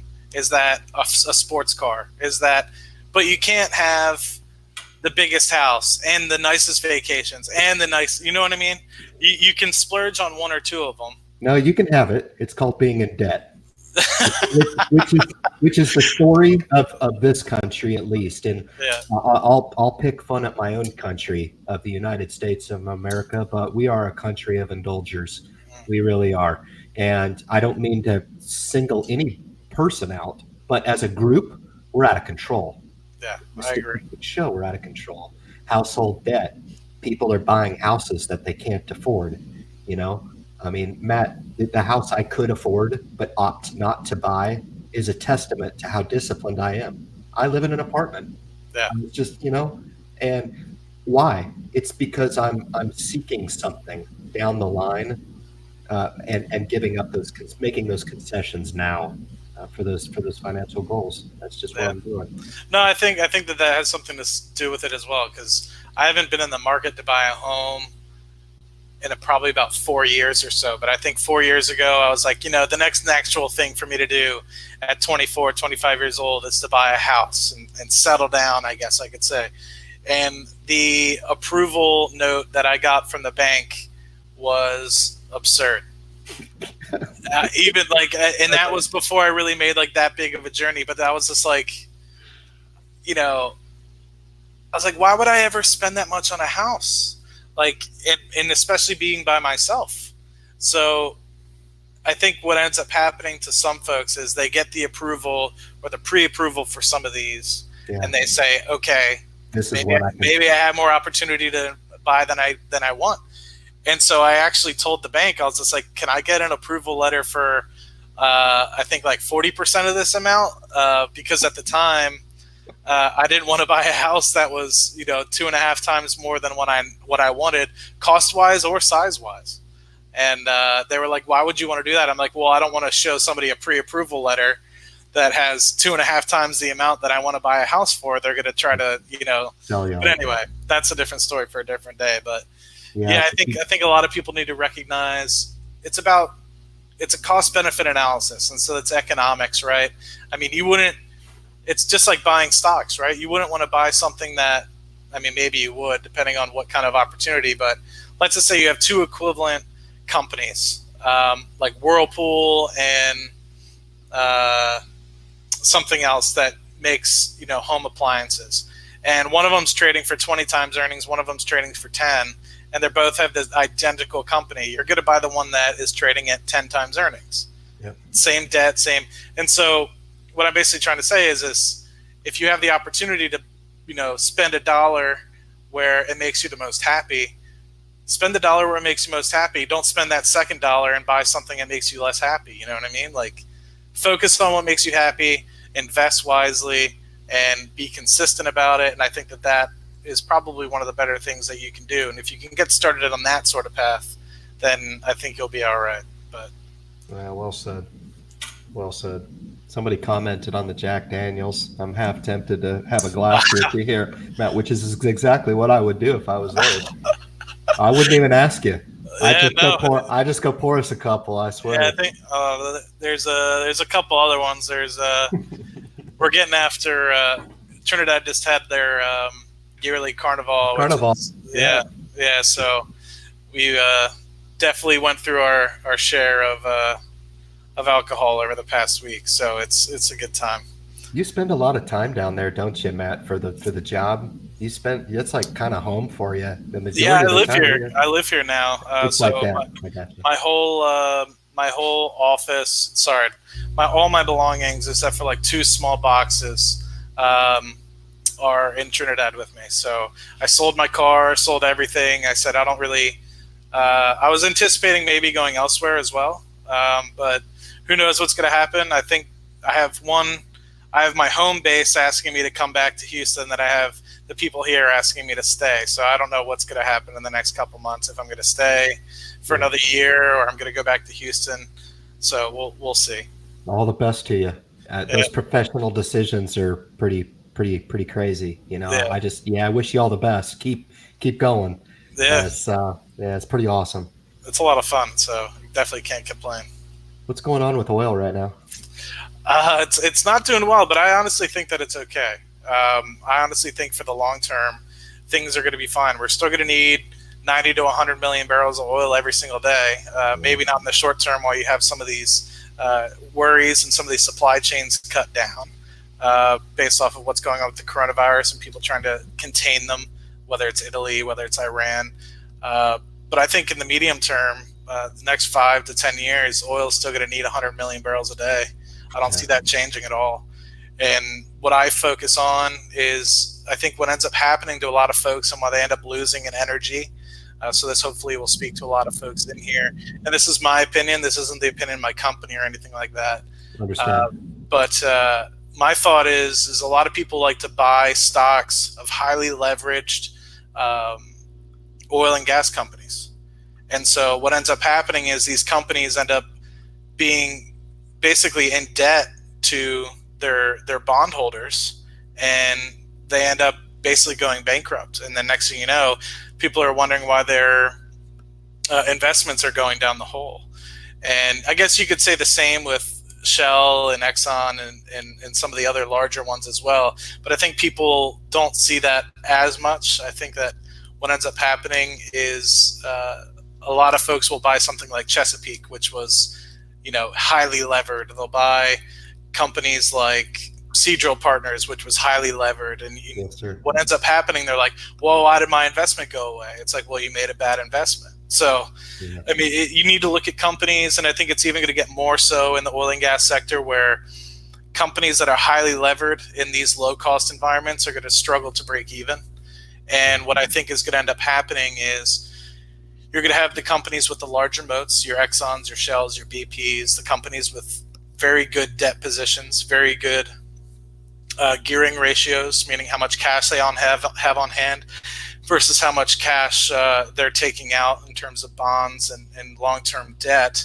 And they're going to basically be whoever wins. So what ends up happening is mom and pops, I feel like, are going to be being squeezed out of these big plays, and the major oil companies are going to pick them all up for pennies on the dollar because they are able to win in certain basins. Like, let's say the Permian, for example, they're able to win there and take their cash flow and spend it somewhere for a long enough time period where they could go cash flow negative in a certain area, squeezing out other competitors in that area, and then buying all their assets when that company goes bankrupt. And I think you've already started seeing that happen with Exxon and Chevron and Shell and BP buying all these massive acreages in the Permian. And I think what you're going to start and continue to see over the next 10 years, even more, is that's going to continue to happen. I don't think we're going to get too much further in terms of growth of oil. I think we're going to stay in the 90 to 110 million barrel a day range. Yeah. But I think what's going to end up happening is and Jim Cramer said this the best, and it actually made a light bulb click for me, which is something that's surprising considering I work in this every single day, is he said it's going to become like the tobacco business. And that makes a lot of sense to me, because you're going to continue to have either something that is either staying stagnant with respect to the amount of product that's being sold, and the only thing that you're going to have to do in order to make more money is make sure that your margins go up, your efficiency goes up, and basically you're just going to continue to try to make the best dollar per barrel that you can, or dollar for gas, or whatever you're really trying to sell. Yeah. But I think what's going to end up happening in the 10 to 20 year range is you're really going to start to see the companies that are, and that's not to say that there aren't going to be companies that are strictly only oil companies that are like what you see in the cigarette business right now. Like Exxon at the moment, they don't really have a renewable strategy. I don't know if they're going to be planning on eventually getting into renewables, or if their plan is to make sure that they get the strongest stronghold they can in the Permian and get Guyana in place, and that will be their cash flow and cash cows that they can then use to go into renewables, because those are really strong, low dollar per barrel areas that they can then take that money and then buy into renewables, which gives them a little bit more time to make sure that they're efficient, their margins are up in those areas, to take that money and then throw it and wait for the margins of the renewable business to continue to grow. Because right now, the renewables business, it's not horrible. You're not going to lose money, but you're not going to be making too much cash. Your margins aren't going to be that great right now. I think they'll get better over time as solar becomes more efficient and cheaper to make. But I think that's kind of the struggle that you're kind of seeing at the moment. And I think it's going to go on for quite some time. So I think for folks that want to invest in oil and gas stocks, that's something to consider. Is you're not going to be able to buy small. There's going to be very few companies that you can buy very small that can explode very rapidly like we've seen in the past, because I think it's going to be extremely competitive. The more money that goes in is going to be for very select projects. It's not going to be like in the past where it was get as much volume out of the ground as you can, because I think that those days are sort of over. So I don't know, that was kind of a bunch of different ideas rolled into one, but that's my take on it. So super legit. Yeah, I just picked up 50 shares of Exxon today. Good choice. Yeah, it was good. I mean, I've owned the three majors for quite some time. I'm in some pretty deep water with Exxon Mobil. Not to say that I really care. That's just to give you some insight on the position. It's a multi-year position for me. So, but yeah, it was between that and Chevron, Royal Dutch Shell as well. Those are the three majors that I own. I don't know if you followed Total at all. I follow them, but I don't own them.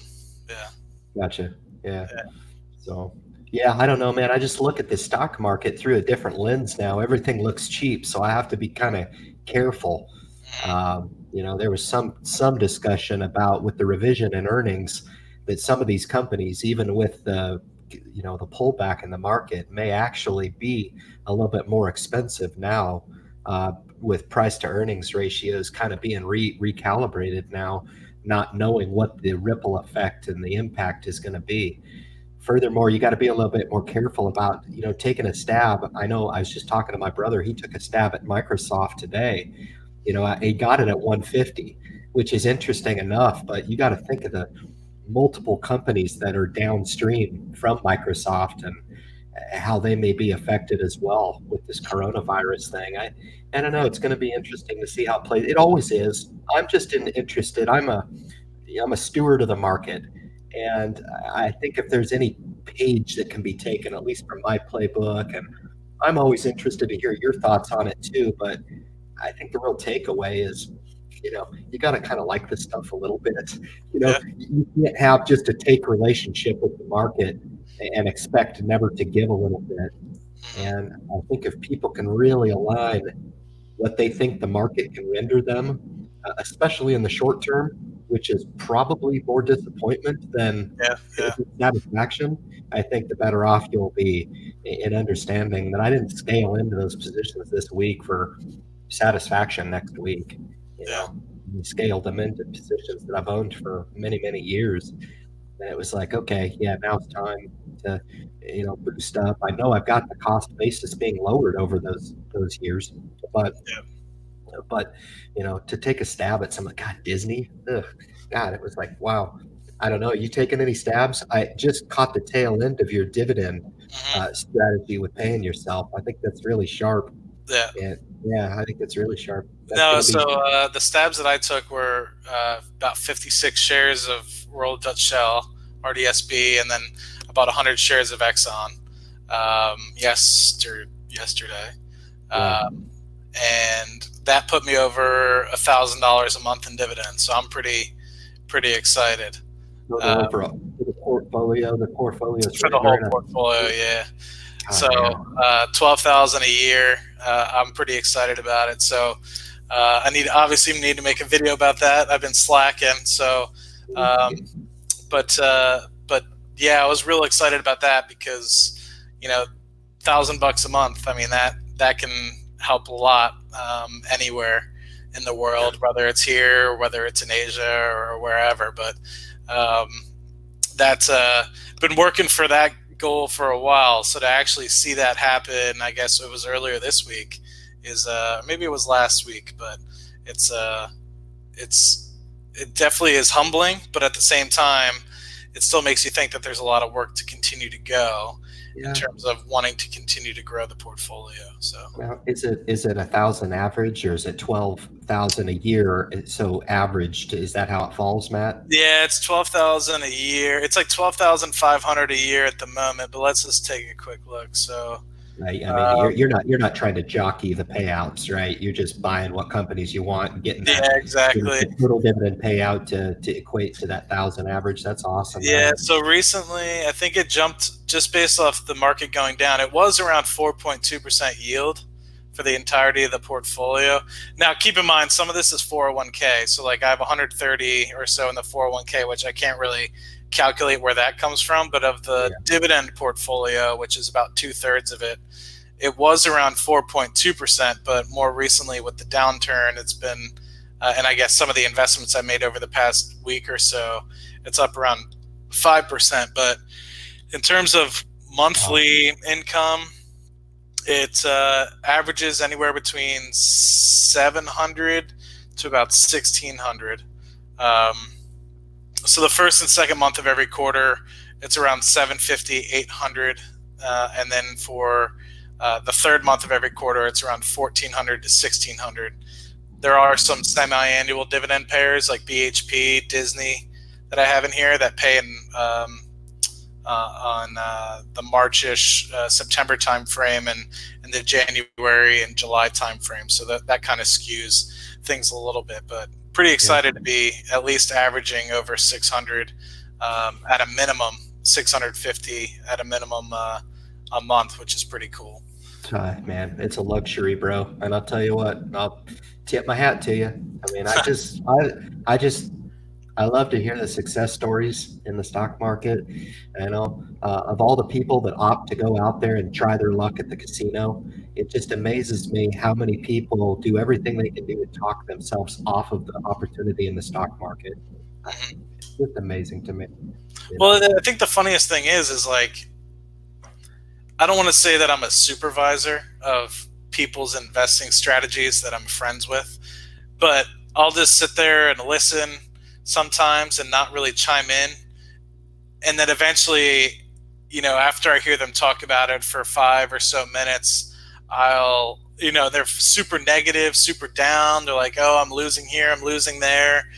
And then I'll shout, 1 or 2 small little tidbits of information like, well, your time horizon's the next 30 years, right? So why do you care what the price is today or tomorrow? You should worry about continuing to, and then they change their tune up like, oh shit, boss is around. You gotta, get back to work, to talk the good talk, but at the same time, it's just like, you can just tell that their mentality of investing still isn't there yet. And like you said, it's something you got to work at.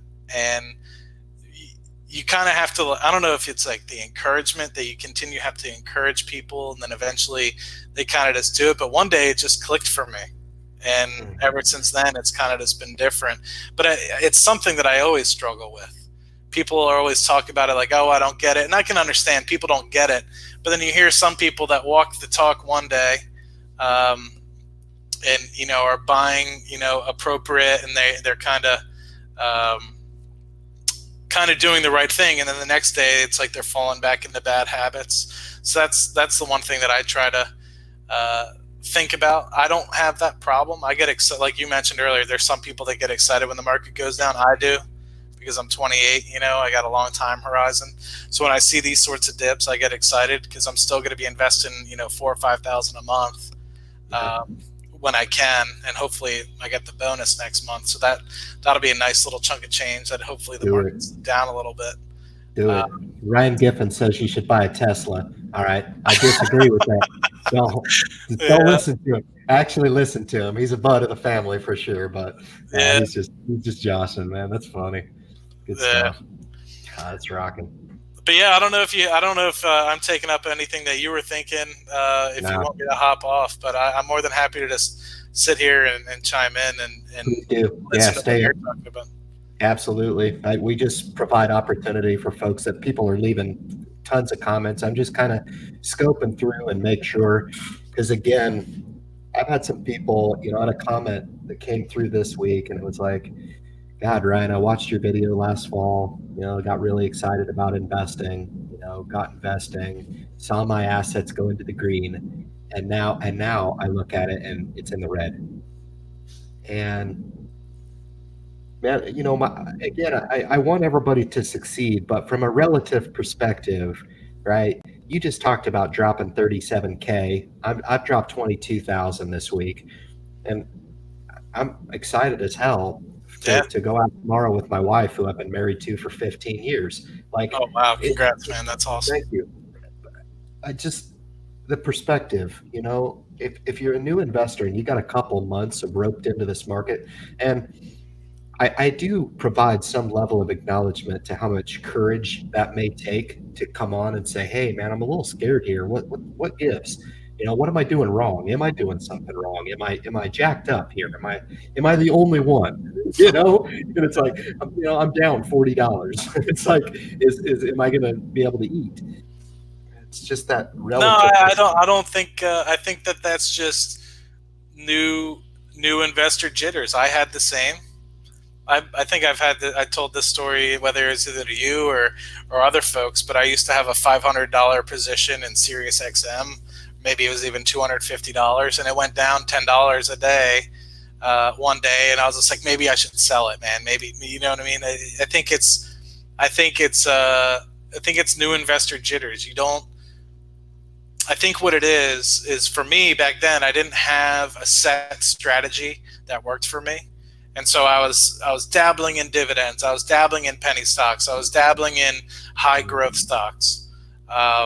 Like, oh, this is going to be the next big thing. I remember buying natural gas engine companies like Westport Technologies, thinking that was going to be the next big thing. And I think what I ended up recognizing was the penny stocks didn't work out. The high growth stocks didn't work out. Maybe I was choosing the wrong ones, but they weren't working out for me. So what I recognized was this did.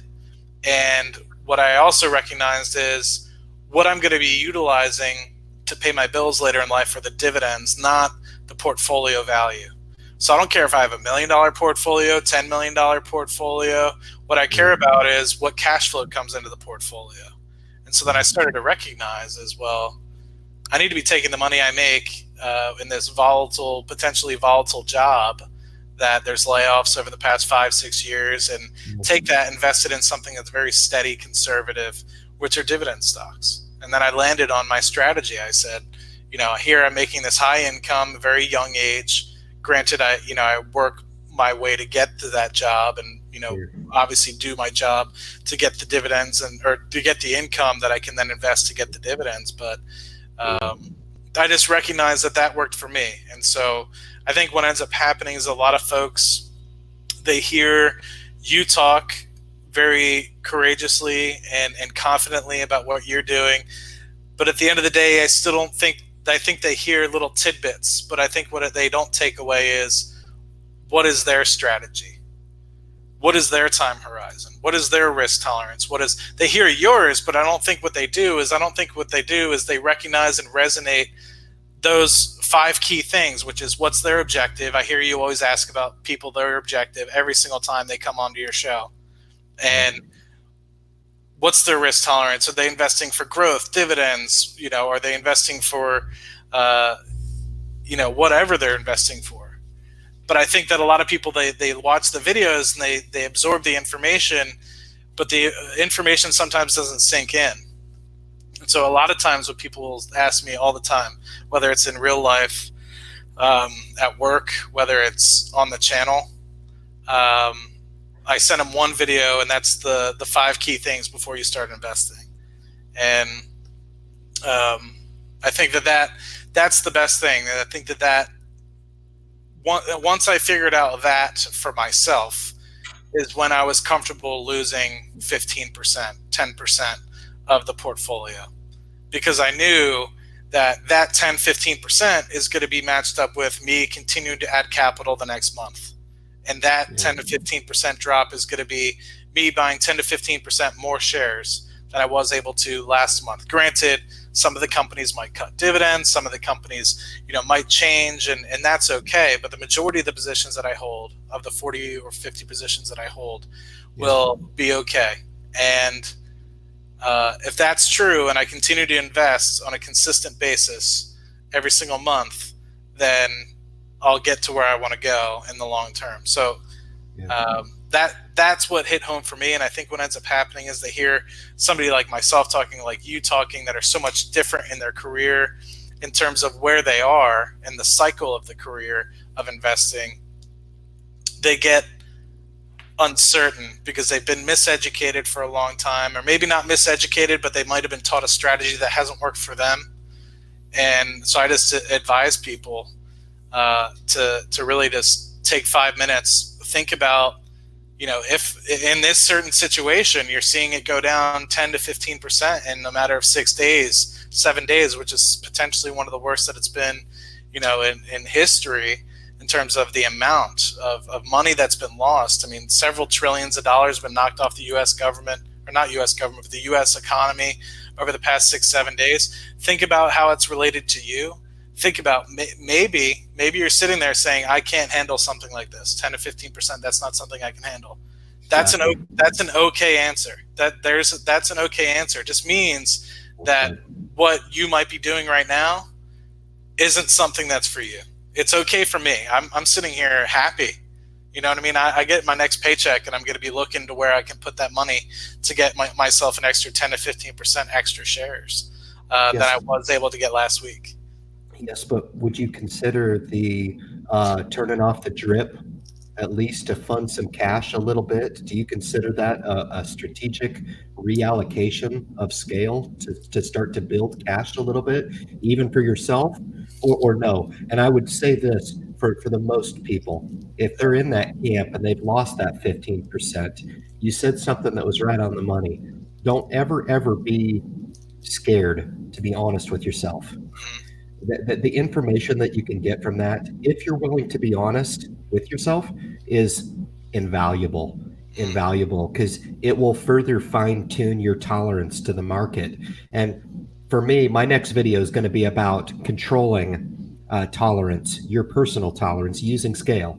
Honestly, way too many people are just way too over levered to the market, and they have no idea. I worked with a colleague who suffered from that last week, and talked him through it. And he was able to go through a self-deliberation to say, you know what? Wow, I have all of my money in aggressive growth right now.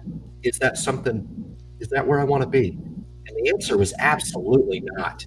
It was insane. Like, I don't even want to be in these, but I didn't even know I could move cash to the side of my Roth IRA and live to fight another day. And I was like, absolutely, you can. And so that was a recalibration move to reduce the exposure rate, or in other words, the exposure to the market, and realign with what that member's tolerance was. And I would consider them a conservative investor at best, moderate to conservative investor. And they were investing as if they were aggressive. So I would contend, and I don't really care what the money amount is. If you're looking at $10,000, there's never a better chance than to use this opportunity that you've been provided over the last week to recalibrate. And if you can honestly look in the mirror and say, I'm cool, then you're cool. And a lot of people, maybe we did learn how to do that over the years, Matt. It's, I talked to you and Kyle, and you guys are a little bit of an anomaly because you have a maturity about yourself, about your market at least, that's not really that common for folks that you got that are in their late 20s. That's kind of rare. And hopefully I'm wrong. Hopefully there's people who come into the community and they're like, God dang, man, this guy had Kyle on with six figure earlier on in the live stream. And then he's got Matt come on with some sizable portfolios, and these guys are in their 20s. That should be motivating. Yeah. I know it would motivate me, to just kind of show what's possible, and to try to make sure that you've got some income that kind of backs up your strategy. Me personally, I'm as transparent as I try to be, but I do have the government or the employer and sponsored program as well, and then also a pension. So if you don't have those things, or you're working on strictly a 401k program and maybe looking to layer up with an individual account, that could kind of help you understand how much risk you want to take in each of those. because I justify a little bit more of a dividend weighted portfolio in my individual because I have that passive base. That's just what makes sense for me. Because I do contend that there's probably a couple strategies, two, dividend growth investing and passive investing, honestly, that can carbon fit for anybody, really. Yeah. Within each of those strategies, you can really tailor make a program. If you go through the deliberation of the 5 questions that you talked about, and it can fit for anybody. I really do contend. I don't think you need to be, you can make a little bit of income. It's just you got to scale down your goal a little bit. If you're pulling in 25, 30,000, I still believe you could be an investor. I would go so far as to say maybe you're a better candidate, maybe than me and you, because I think we'll be fine. I think we'll be fine. But if we're really trying to reach the masses, those folks that have had that 25, 30,000 and they've got a little bit of a ceiling above them and they're going to make that income maybe increase over the course of their life, but if 100.5 or 200 or 250 is what their number is, then that's what their number is. Yeah. And I just think that's pretty special. Again, it's the degree of separation for what you would have if you didn't invest over the course of your life, or if you do opt to invest, and the comparison between those two life paths, basically, when you're looking at deliberating on whether or not investing is for you or not. Yeah. But no, that brings up a good point. I mean, you were talking about before. You were talking about making sure that dividend growth investing can be for anybody if you think about it.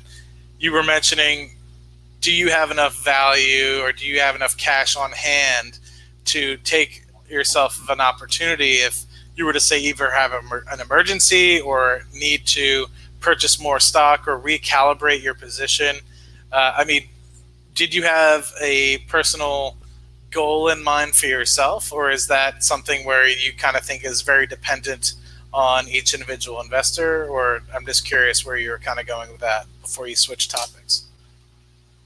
For what, Matt? I'm sorry. I'm looking at some of the comments. I think they say my mic is going bad. I don't know. Yeah. What were you saying again? You were mentioning before before you started talking about. Sorry, that was me. Anybody can invest in dividend growth investing, and it can be part of a multiple strategy sort of portfolio, which I can 100% agree with. I think anybody can implore, say, investing in very risky companies and also do dividend growth investing. But before you went into that, you were mentioning, do I have a specific value or set cash amount in the portfolio that I have to make sure in case of any sort of emergencies, or if I wanted to take advantage of a market like this, did I? And then you kind of went into. So I was curious if you wanted to complete that thought, and maybe I give my idea on it. Yeah, it was just, it seemed to me like I wanted to make sure that, the thought about turning off the drip in the portfolio to move some of that money to cash, because it seems like to me you've got the inflow to continue to fund the portfolio and fund to cash, which I think everybody should do, right? So I'm not speaking to you directly, but if I had your income, I would do both. I really would. I'm a big advocate of that.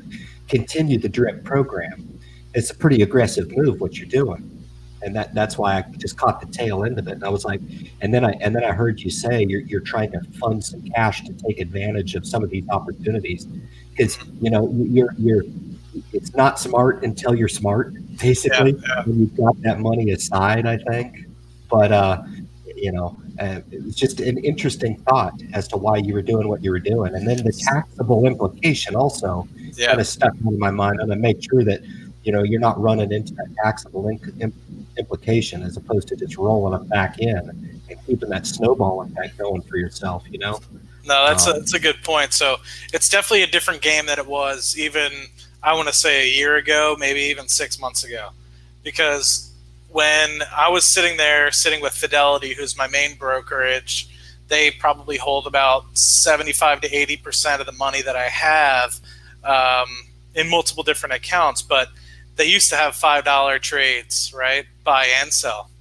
And so that led me to automatically reinvest, because if I had, let's say, and they used to have, you have to purchase whole shares. So keep that in mind. So let's just say I were to originally, when the portfolio size wasn't that large, let's just say $20,000, $30,000, I might get a $10, dividend here, $5 dividend here, $20 dividend here. And by the time it came in, I had a month's worth of dividends. Maybe it was $100, $200 if I got really lucky. And then to go and blow that and have to pay $5 in commission. And not only that, but have to purchase whole shares. Well, let's just say I wanted to buy something that was $120, let's say Disney. Well, I just bought one share of Disney, then the cost basis went up by $5 because I had to purchase it. And not only that, but now I have another $80 that's sitting in the account that's not being used because I had to purchase whole shares. And so I could buy something, let's say something that was $20 a share, but now I can only buy 3 shares and only, now I'm paying $5 to buy $60 worth of something like Kinder Morgan or something like that because, you know what I mean? It's a different world now because I don't have to worry about that anymore. It's free for me to purchase. I can purchase partial shares. So that's part of it. Another reason is because I'm adding so much capital to the portfolio now. It doesn't make sense for me to, let's say, continually to invest in something like Realty Income Corp, for example. I love Realty Income Corp. I'm a holder of Realty Income Corp. But before this, let's say 6-7 days ago, Realty Income Corp was trading at a very large premium for me. And so having the 40 shares automatically reinvesting into Realty Income Corp at such a high premium, automatically, while it's a monthly dividend, it didn't necessarily make sense. I could utilize that. I guess it was, I forget how much it is that I actually get, however many, I'd say it's $10, $15 or whatever, and put it into something else at a much better valuation than automatically reinvesting in Realty Income Corp. So in the past, because of the constraints that I had on me, like the trading commissions and as well as the not having partial shares, didn't make sense. Now that I do, and the portfolio is large enough where I'm making, and specifically my my individual brokerage account, $600 to $1,400 a month maybe in that account on its own. Maybe not $1,400, but $600 to $1,000 a month in that account, and I'm adding $1,500 at a minimum to that account every month. I mean, you start thinking that's $2,000 of capital that you can add to a position selectively rather than investing over a blanket of say 20 to 30 stocks, some of which might be overvalued, some of which might be where you'd want to put the money. And so there are positions right now like, well, before this, I could say before the past 6-7 days, everything else has kind of changed since then. But buying more U.S. Bank was a priority of mine. And so every time I got more money into the portfolio, I'd be buying more U.S. Bank. And then before then, or even after then, at the same time, I'd get a little bit of money from a dividend. I'd start putting it into Royal Dutch Shell because I think at that time it was in the high 50s or something like that, and I was buying. Then, of course, yesterday I purchased more, but that's just my thought. I don't necessarily know if it's the best idea, but I have been continuing to increase the amount of cash I hold as well. That being because there are some things that I want to try to get into, whether it's real estate or other small businesses as well. So having an additional cash position allows you to potentially get into real estate as well. Nice. So that's the thought. Well, just to press a little bit and expand on it a little bit, do you think that the masses, let's say beginning investors, you take a pool of 100 beginning investors and you give them X number of dollars, say give them $1,000, which is a pretty common starting amount, right? For new investors, you look to save up your first $1,000 and you're going to become an investor.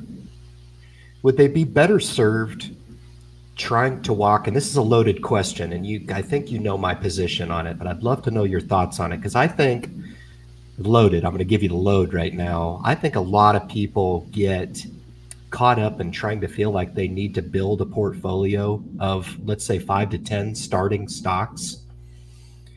And what you were talking about being paid those anemic dividends when you start, unless you're aggressively funding those positions and continually adding positions to that portfolio and starting and getting it off the launch pad to start, do you think that initial group of dividend investors, and go back to my example of 100, how many of those folks do you honestly think are going to do well?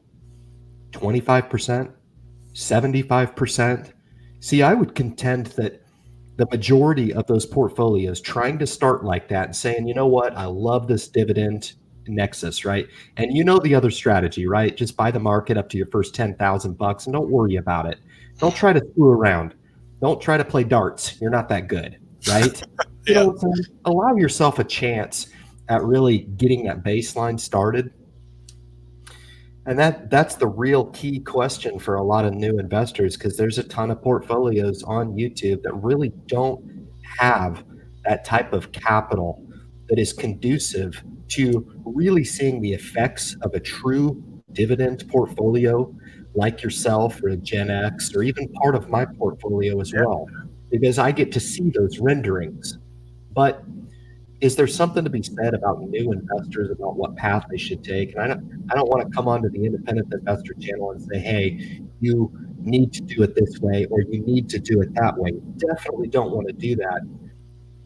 But let's be real, right? We really, really need to make sure that we're focusing in on the success rate, right? I come back to those 100 investors, you know, and I would stress that when you're making that deliberation on what strategy you want to deploy, I think both are very, very, the two most optimal programs, in my opinion. And I'm at about a 50-50 break because that's how much I believe in each one of them. I believe that each one of them will behave different. I believe that the single stock has far greater chance over the long term of far greater capital appreciation, right? But I still want to ensure that a base of my money is at least meeting the market, right? And I don't really mix the two. I don't say because my dividend stock portfolio underperforms the market that therefore my overall portfolio underperforms. I don't look at it that way. I look at them separately. You got any thoughts on that for the new No, investors? I 100% do. I think it goes back to those 5 questions that you need to ask yourself. How active or passive do you want to be? Because if you want to be very active in your investments, meaning you want to be looking at quarterly reports, making sure that you're up on whatever positions that you purchase into, whether it's 5 stocks, 6 stocks. Uncle Dave, you know, I think it's very important to make sure that if you want to be active, that you're doing your homework. But I think it's perfectly okay for folks, like you said, to make sure they have that 50% or maybe even 100% of the portfolio in income funds, or sorry, index funds, if they want to be extremely passive. And I think it's very dependent on what they want to do.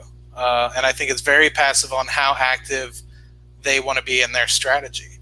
And so what I think ends up happening is I feel like a lot of people get blinded by people on YouTube or just in general trying to sell them ad space, whether it's on CNN, whether it's on Fox Business, wherever, about people being up this percent on that and this percent on that, and then they immediately buy, say, 3M, or they buy. And I think Kyle, passive income investor, said it a little bit earlier. They see that I have Tesla in my portfolio, and then they're like, "Oh, well, Tesla, let's buy it at $900 a share." It's like, well, no, man. Like that, you know what I mean? Just because I have it in my portfolio doesn't mean you need to have it in your portfolio, especially at these prices. And so I think a lot of people get into that sort of chicken and egg sort of situation where they see the market's doing well, like we've seen over the past year and a half, 2 years, and they say, well, now's the time to get in. And it's like, well, you should have been investing in the past 10, 12 years. But, I think it's and then what ends up happening is something like this happens, they get turned off. They say, well, the stock market's broken, it's a casino, it doesn't make sense. And it's like, well, no, you had to purchase prices and purchase stocks at a at a reasonable price when it fits your strategy. And if it doesn't, then, put your money and keep your money on the side. But I think to answer your question, out of those 100 people, if you give them $1,000, I think if you ask them the right questions before they invest, they'll and they actually internalize it and answer themselves truthfully. I think your success rate will go up dramatically, rather than if they immediately just watch YouTube or they listen to CNBC or anything like that. Unless they watch Hidden Freedom Investing, man. You got to watch Hidden Freedom Investing. I had to join. How's my audio? You sound great, man. Better than me, probably. Yeah, probably better than me. Everybody's bitching about mine. I'm sorry about that. Dude, that should throw in the towel. My bad. Crazy week. It was, I chalk this up as being one of the worst I've seen, actually. Me personally, I was kind of preoccupied a little bit, and I was so preoccupied, I wanted to pay a little bit more attention this week, because it's during times like this where I feel like I go to work on the stock market. When it's on its plane, or it's really, like the last month, I mean, it went parabolic there for a sec. There was some stocks that really, really ran up. Apple was one of them. I've really never seen that type of price action. Tesla did what it did. That's great and plenty, but that's a real anomaly. But to see, a $1 trillion company do what it did, that was really interesting. But again, I'm a student of the game, and I'll continue to monitor it. I think people would maybe think I'm crazy for doing what I did this week. Definitely dabbled a bunch of scaling positions into the market for sure. And I did the same thing. So I pretty much, if I was buying up near the highs, why wouldn't I be buying now? So I put a lot of cash to work this week, and I pretty much broke Schwab. So their app timed out and everything for 20 minutes. But I made Schwab kind of look like M1, DCAing into all the positions I have, and one or two positions here and there. So 401k took a large chunk out of the money market and threw it into the index. So I did the same. Just, you got to take advantage of these opportunities. I've never seen anything this bad in 1 week. Even in 2008, it went down and it would come up every day or two, maybe every other day or something like that, a little bit, dead cat bounce and go back down. But I've never seen it for 5 days straight. This is new. Yeah, it seems like I've been down like $5,000 every day. It seems like today I was down $5,700 and it ended up $1,900. I was never been so happy to be down $1,900. I didn't really care either way, but I was like, what happened the last 5 minutes of the market? It was crazy. Some interesting. And it kind of fools you too. It sucks in longs, sucks in all the buyers. It'll come back up, go green, and then 2 hours later it's minus 1,000. You know what I mean? So yeah, it's got kind of a mind of its own, doesn't it? Yeah, I've said it many times, man. The market is a very humbling place, and that's my opinion, and I'm sticking to it. There's a fabric of right to that. It really is, and I don't know. You just watch YouTube sometimes and you get the feeling that it's like Disneyland, and it's not. It's serious business, man. The realistic expectation, I can't hammer that home enough. I'm sure, Dave, you would agree that you're not making these positions to win next week. I don't even look at my P&L. It's like hidden on Schwab. I don't even look at that tab. So I know that my account drops about $1,500 a day. Hell yeah. It doesn't, all I care about is the dividends, and they're being reinvested. I'm getting into good companies. Now, I did close one position, got into 3 new ones this week, but, we just don't get opportunities like this all the time, so if it drops another 10%, so be it. I'll be buying even more. You know what I mean? So, well, I think your stock portfolio is pretty impressive. And that's kind of what I was talking about with Matt right before you popped on, Dave, is, it's really hard to get those new investors. I get with what you're saying, Matt, with the whole, hey, if you gave them the correct tutelage and guidance, it's just amazing to me how many new investors would rather opt for the Teslas of the world as opposed to the Southern Company. I'm telling you, it's just Southern Company, you want me to buy a utility? What the hell for? I want to put all my money in Tesla. Leave me alone, you know? And it's like, man, you can buy Tesla with scale down the line. If that's what you want to do with your money, great. But you got to get that established baseline going first. Oh, that's what I did, man. Somebody, I forget who it was. It was like 2-3 weeks ago, or maybe it was more like a month or so ago. Somebody was like, "Where are your speculative stocks?" I said, "You're right. I don't really have any." So that's when, people, and then I bought Virgin Galactic, and people thought I was crazy off my rocker. They're like, "What is this?" And I'm like, "It's less than 1% of the portfolio." It's like, damned if I do, damned if I don't. But you're 100% right. I mean, maybe had I purchased the right stock, and I think that's the key word is key sentence there. Purchase the right stock, like Tesla or things like those nature.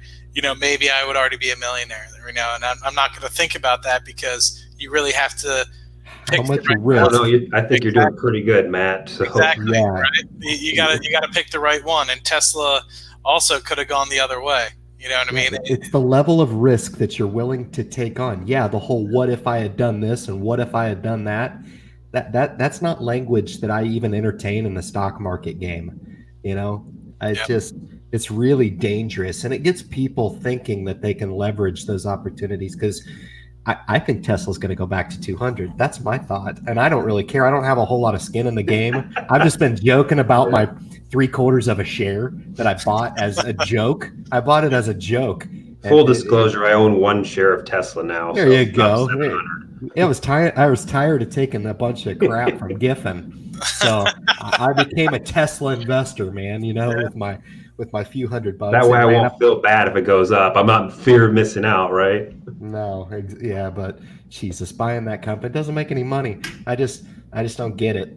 But yeah, to a fault, I'm with you. It's like companies like that. I to a fault, I won't invest in them. And granted, yes, I know I could have made 3.5 times my return. It's not investment. That's not an investment, though, man. Yeah. I think for some people it is because they really truly do believe in the story. I'm just a little bit more of a numbers guy, and that's in the speculation camp as far as I'm concerned. I don't. Yeah, exactly. I love it, man. I love it. Good stuff. And J-Mac is still holding in the group here. That's awesome. No, J-Mac, I don't have Virgin Galactic. It would be one I would throw a little bit of cash at, but it's, I'm not thinking 10 years down the road and holding something for 10 years. So dead money, basically. Good stuff. Yeah. So any other thoughts, Dave? I know you kicked on here. You need to kick on earlier in the stream. That was pretty cool tonight, though. I tell you what, we threw down some killer content with All Good before I even came on. She was like, "I'm so nervous. I don't want to go on live." And I was like, "Come on, man, you're all good." She always does good, though. So for real. She's so real. You can just tell.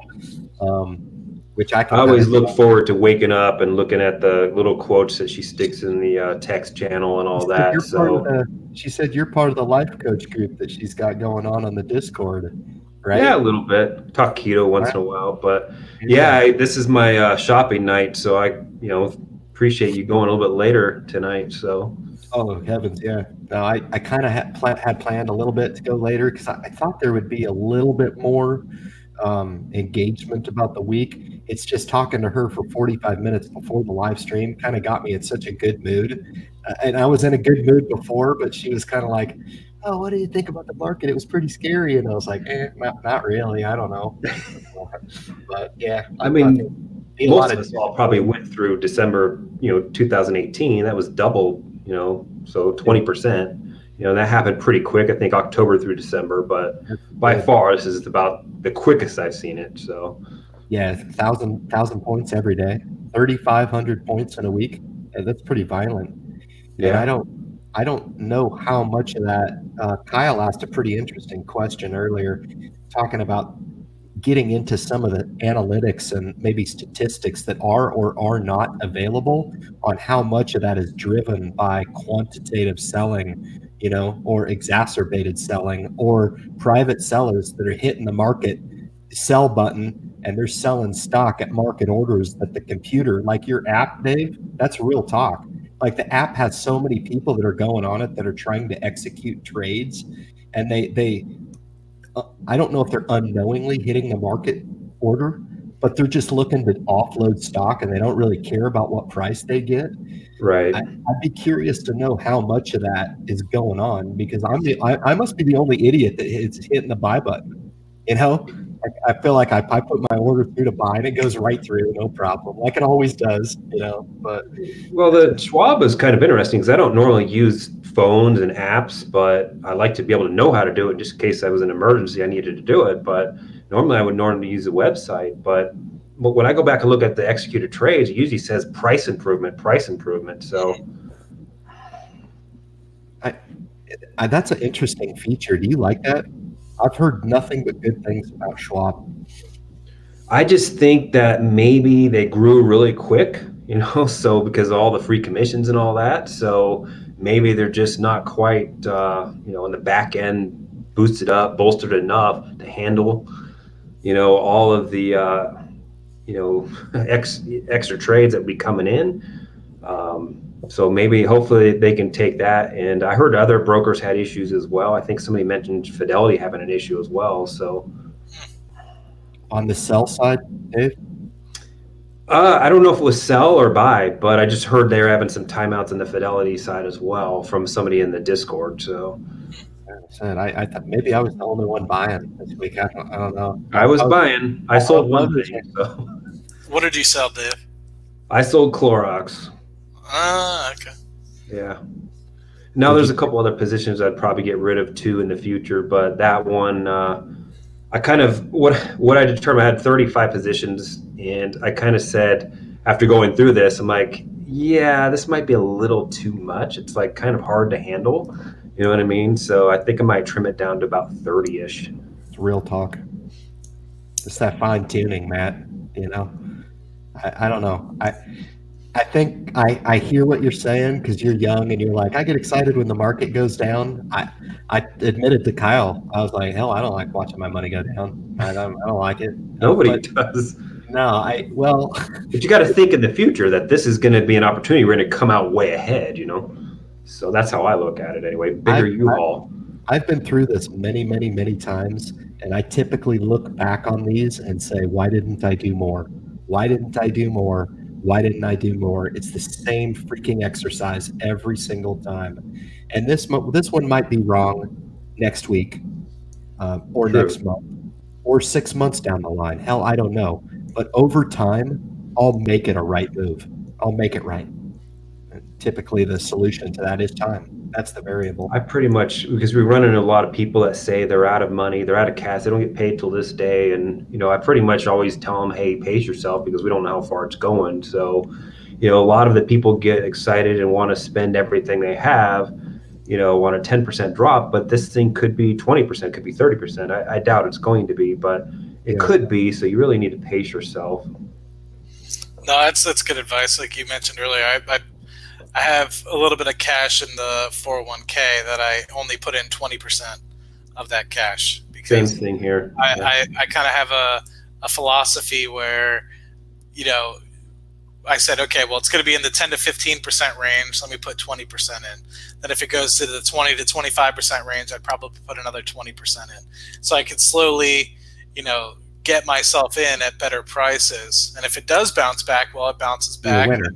Yeah, and you're a winner. But if it doesn't, then I still have the opportunity to, say, put in another 60, 80% of that remaining cash that's in the portfolio sitting on the sidelines. Exactly. And same thing with my personal savings. I only put in maybe 30% of it out of my personal savings. And I know the only reason why I probably did is because I get a bonus next month. So I was like, you know, the cash is going to be fine within the next month or so. So I didn't have a problem getting rid of that 30% of my current cash position outside of the 401k either. But there's a flip side to that too, because every time we make a new high, I would pull out 5% or something like that. So it you know, preparing for it, right? If we have a big run like this, I'll start pulling out 5% every time we have to make a big new high. You know what I mean? So, and then it prepares me for stuff like this. And I'll start throwing in 5% if we drop 5% or something like that. So very similar to what you're talking about. What about you, Captain Ryan? It's the same. I'm with Dave. I just don't, I probably hit the sell button way too often, but it's when I refer to my portfolio as manufactured cash. And that's what it is. I'm taking advantage of those opportunities, and it's hard to quantify when you make those sells because it's at that all-time high, or you've run up and you've looked at the charting, and you're bumping up against resistance perhaps, and you make a technical call on a stock, and you sell out, or you sell a partial position. I like doing that sometimes too, but for the majority of my stuff, it's either all or nothing. I found that strong moves like that usually win. And it's hard to quantify when you do make those calls and it works out right for you. But I can't tell you how many calls I thought it's been at a top and I've sold only to see the stock continue to run. So it catch 22 a bit. Would I have been better off maybe just keeping the stock anyway? Yeah, if I was talking to my younger self 20 years ago, I would have been like, put the money away and keep your mitts off of it for the rest of your life.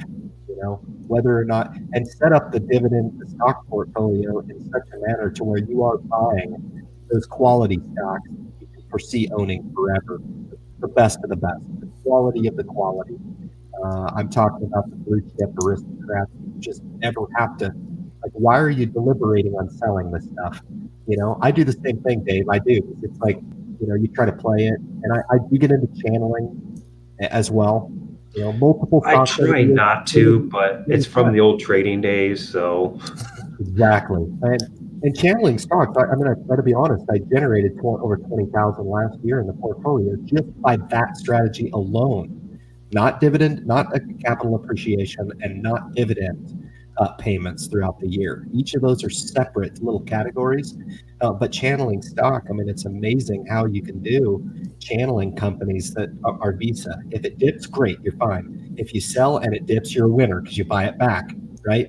You buy a stock a half a dozen times. I mean, I can't tell you how many times I bought Apple Computer last year, made a fortune because you just kind of play it to win in either case. And I don't trade options. It's just a straight channeling type of thing where you're basically swing trading the stock. I basically had 3 naked puts this week that all got assigned today. So, and now I've been playing naked puts for the last 8 months, never been assigned.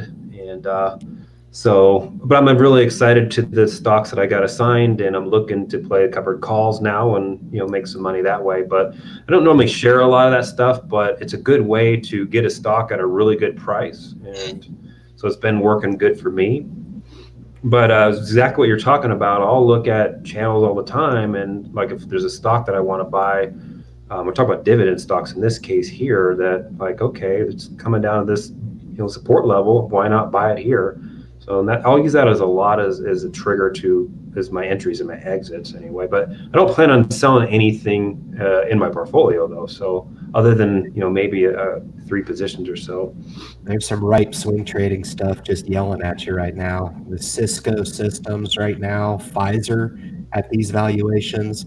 Carnival Cruise Line, again, it's an industry I don't really typically invest in, but I wouldn't touch it either.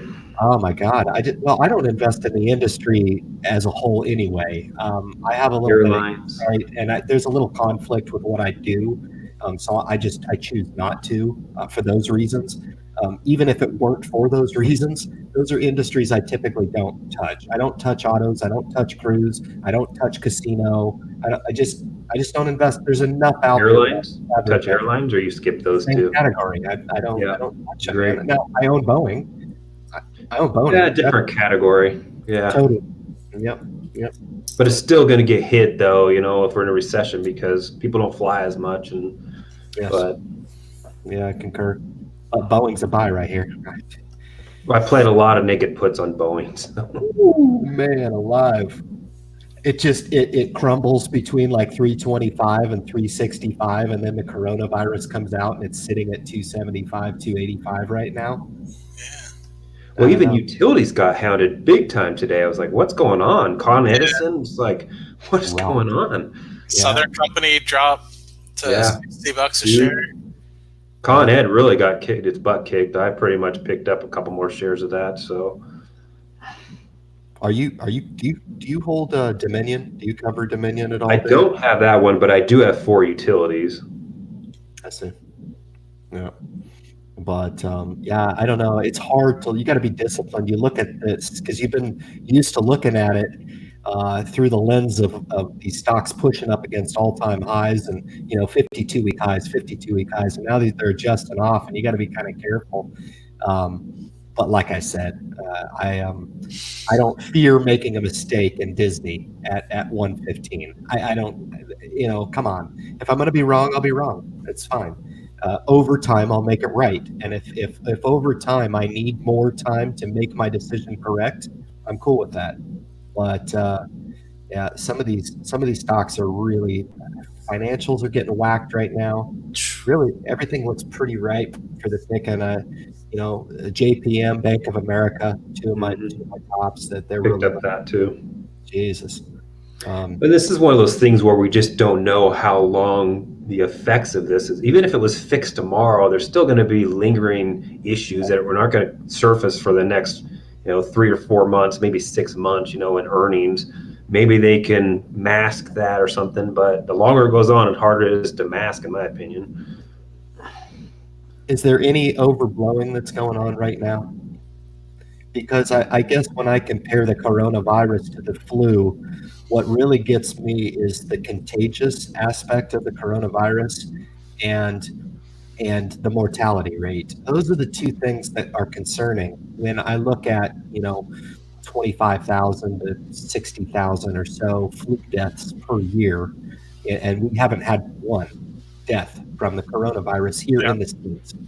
Those are just facts, not to downplay anything, but it's the unknown, I think, that people are really scared of. And, we've got cases that are showing up without really any tie to its original source in Wuhan.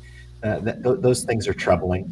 And the contagious aspect of it, I think that's the key, how quickly this thing could spread. So, well, it is interesting because you do see the cases in Iran where it has, like, I'm just looking at it now. I check it every day just because I have no friends. But like Iran, for instance, no, never mind. I thought it was a lot worse than that. But yeah, some of them have like a 10% mortality rate. Even some of them are even worse.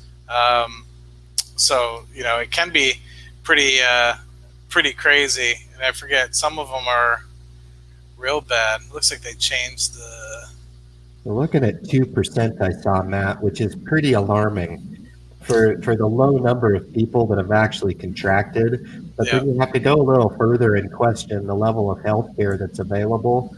I think if I were going to get sick, I'd rather do it here in the United States. I will say that. Yeah. I feel fairly confident that I'd be okay, coming out of it. Whereas the contrary, the flu kills a lot of people, but the mortality rate is significantly less. Was it 600,000 people worldwide die from the flu every year? Is that what I thought I read something about that? That's a lot of people. And to me, like, Ebola was more scary, at least personally to me, than coronavirus. So, I mean, people don't even talk about how many people die from the flu, And that's another thing, is how much noise is going on right now. And I don't mean to downplay the potential effects of a very serious, what's edging on, if not pandemic, in some of those foreign countries right now, right? Don't mean to do that, but I'm not sure if our news media, it's all about money. It's all about taking that next best thing and riding that wave out and just extracting whatever juice out of it you can. Yeah. I'm not sure how much productivity comes out of it, and there's two different sides to the argument, right? Some people are like, just shut off the TV, you'll do yourself better. And others are like, no, you've got to pay attention because nobody knows how to wash their hands for 20 seconds, Come on, man. Maybe there's a little bit of noise. I try to keep my business decisions with the stock market. I just look at it like, look, a week and a half ago, I was up at 29.4, and I was wondering if I was doing the right thing by being on the sideline. And here I am at 25,000. and I'm not going to be more tempted to buy the market. Nah. You guys, at least in the community, know me. It's strategic. It falls right into my strategic buying program that I've initiated my whole life. It's easy as far as I'm concerned. Easy decision. So Solid. yeah, but anyway, guys, I may take the opportunity to kick off here. It's been super busy, but thank you. You guys have capped it off for real. You guys need to kick on at the top of one of the live streams one of these Fridays. Just make a point if you have a little bit of free time. Just kick on and be at the top of the hour. Everybody's holding true. We almost made 200 tonight. Kyle Yeah, popped I was upset that you didn't, man. I was upset that you didn't. Hey, it's all good. You know, like I told All Good, she just popped in there right now, actually. Let me check this comment out. But I told her, I was like, we've got such a good core group, from a lot of different walks of life, a lot of different opinions. But the core group is really awesome. I think anybody that's coming into the community new, I think will really benefit from it, or at least hopefully they will. But your guys' opinions, man, I mean, I can only give my opinion, and it's only one. Yeah. So, Sounds like we share a lot of the same opinions. Yeah. Well, listen, what I find, you're right. I think those common threads are worth re-emphasizing. What's amazing to me, Dave, is the amount of people, like Matt talked about it when he's at work and he's talking to colleagues, and they're talking like, is this not right? Like, have you ever just taken the time at all to practice this art, or maybe read a couple books? Because there's thousands of different ways to fail at this gig. Like you can really wind up and fail at the stock market, and you don't have to try very hard. Yeah. But there's a lot of different ways that you can trip and fall and stumble into either one of the two strategies that I contend are probably the optimal. You want to do 100% stock portfolio and active investor, go ahead. You can probably win with regard to picking the highest quality stocks. Conversely, if you're going to go 100% investor, you'll probably do just fine there with the effective compounding interest, because that's why you do that. Mm-hmm. You know, mathematically, you're going after that 7 to 10 per year. That's it. It'll get it done for you on the compounding side. Over the course of your lifetime, you may contribute $125,000 to that account, but it's worth $1.4 million. Yeah. That's a beautiful thing, not to be overemphasized, but it's amazing how many people don't spend the time to reemphasize these common threads that we talk about all the time, and make up every excuse as to why they need to buy the Teslas of the world. And I just stop trying to outthink the stock market, man. Eventually you will get burned. And, hopefully there's lessons that come out of that. I, for one, have learned a lot of those lessons. And, I live to fight another day, honestly. But appreciate you guys coming on. Yeah. Thank you. Helping me. And Thanks for having me on. Nice to see you, Matt. Great Nice to to see you do a again. live stream if you ever get back to doing them. Yeah, I'll take that. I'll take that. Finally, it was good to see All Good actually in the flesh tonight. So I mean, we've seen her on audio, but never on cameras. So Yep.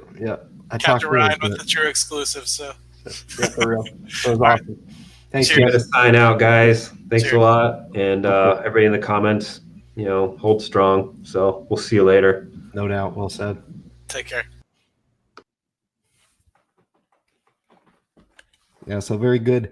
I think the point of tonight's live stream was really to maintain perspective, certainly. I think it's worth re-emphasizing.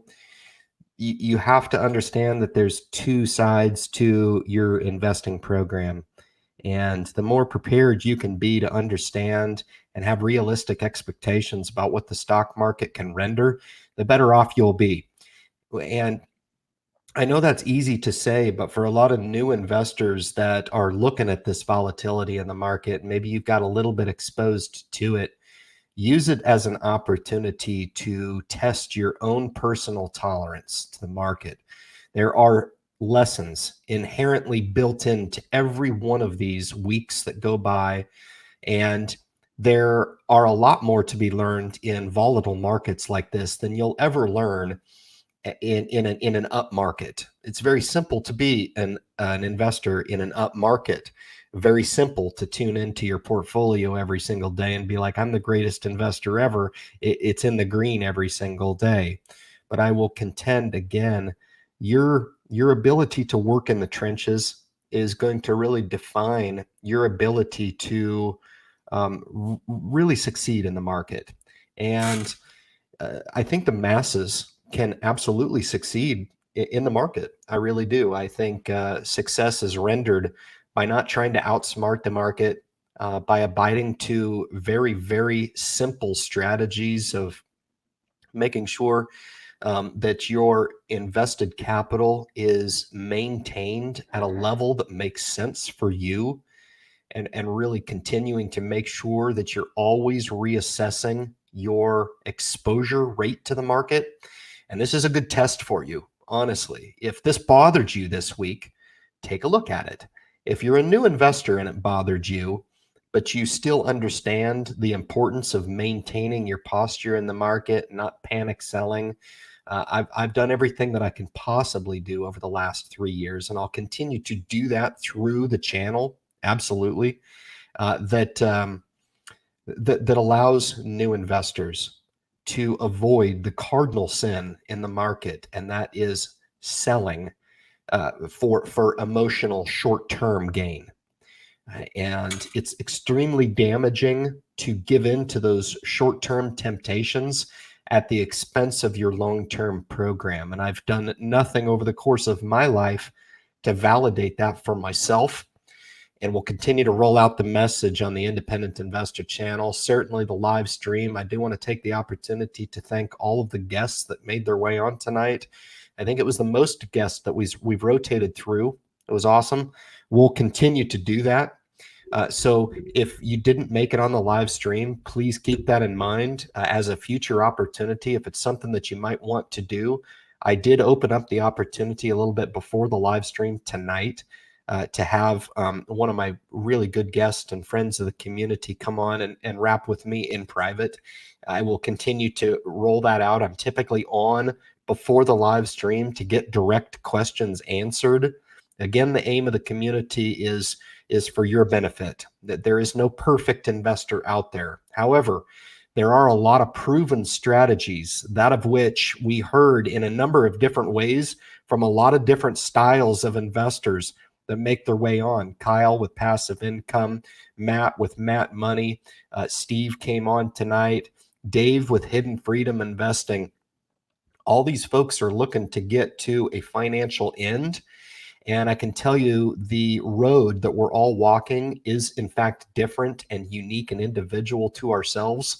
But I can guarantee there are common threads between each of our programs that a new investor can really gravitate to. Again, don't try to reinvent the wheel on this thing, guys. Make sure that you're being critical of the type of investor that you want to be and how many, if not all, of those proven strategies you want to deploy in your portfolio, because I tell you what, these tried and true proven strategies have been proven to work over time, and that will continue. Diversification to buffer volatility in the stock market, dollar cost averaging over time, deploying some really sharp techniques that I talk about: strategic buying, channeling, saving to cash, tax protecting, wealth preserving, working the self-directed Roth IRA in the capacity that I am, in that the majority of the gains that I have are all tax protected. But for the downside, see, that's the thing. I have the strategic advantage of not having to share my management fee with a money manager. Okay. And a lot of people will be naive to the fact that, yeah, we're all losing money, but you're losing even more if you have the services of a money manager in a managed account, even though it is your right to have that individual account. So with that said, guys, we'll be back next Friday on the live stream. Keep your ears and eyes posted for the thumbnail and the invite. If you save that, that'll be the invite to the StreamYard that we use for the live stream. You're all welcome to come on. I rotate folks through. If I don't have any volunteers, then I'll take it and run it myself. But with that, guys, have a great weekend. We will catch you next week. Buckle your seatbelt for next week. It ought to be interesting. We'll see you guys next week. Take it easy.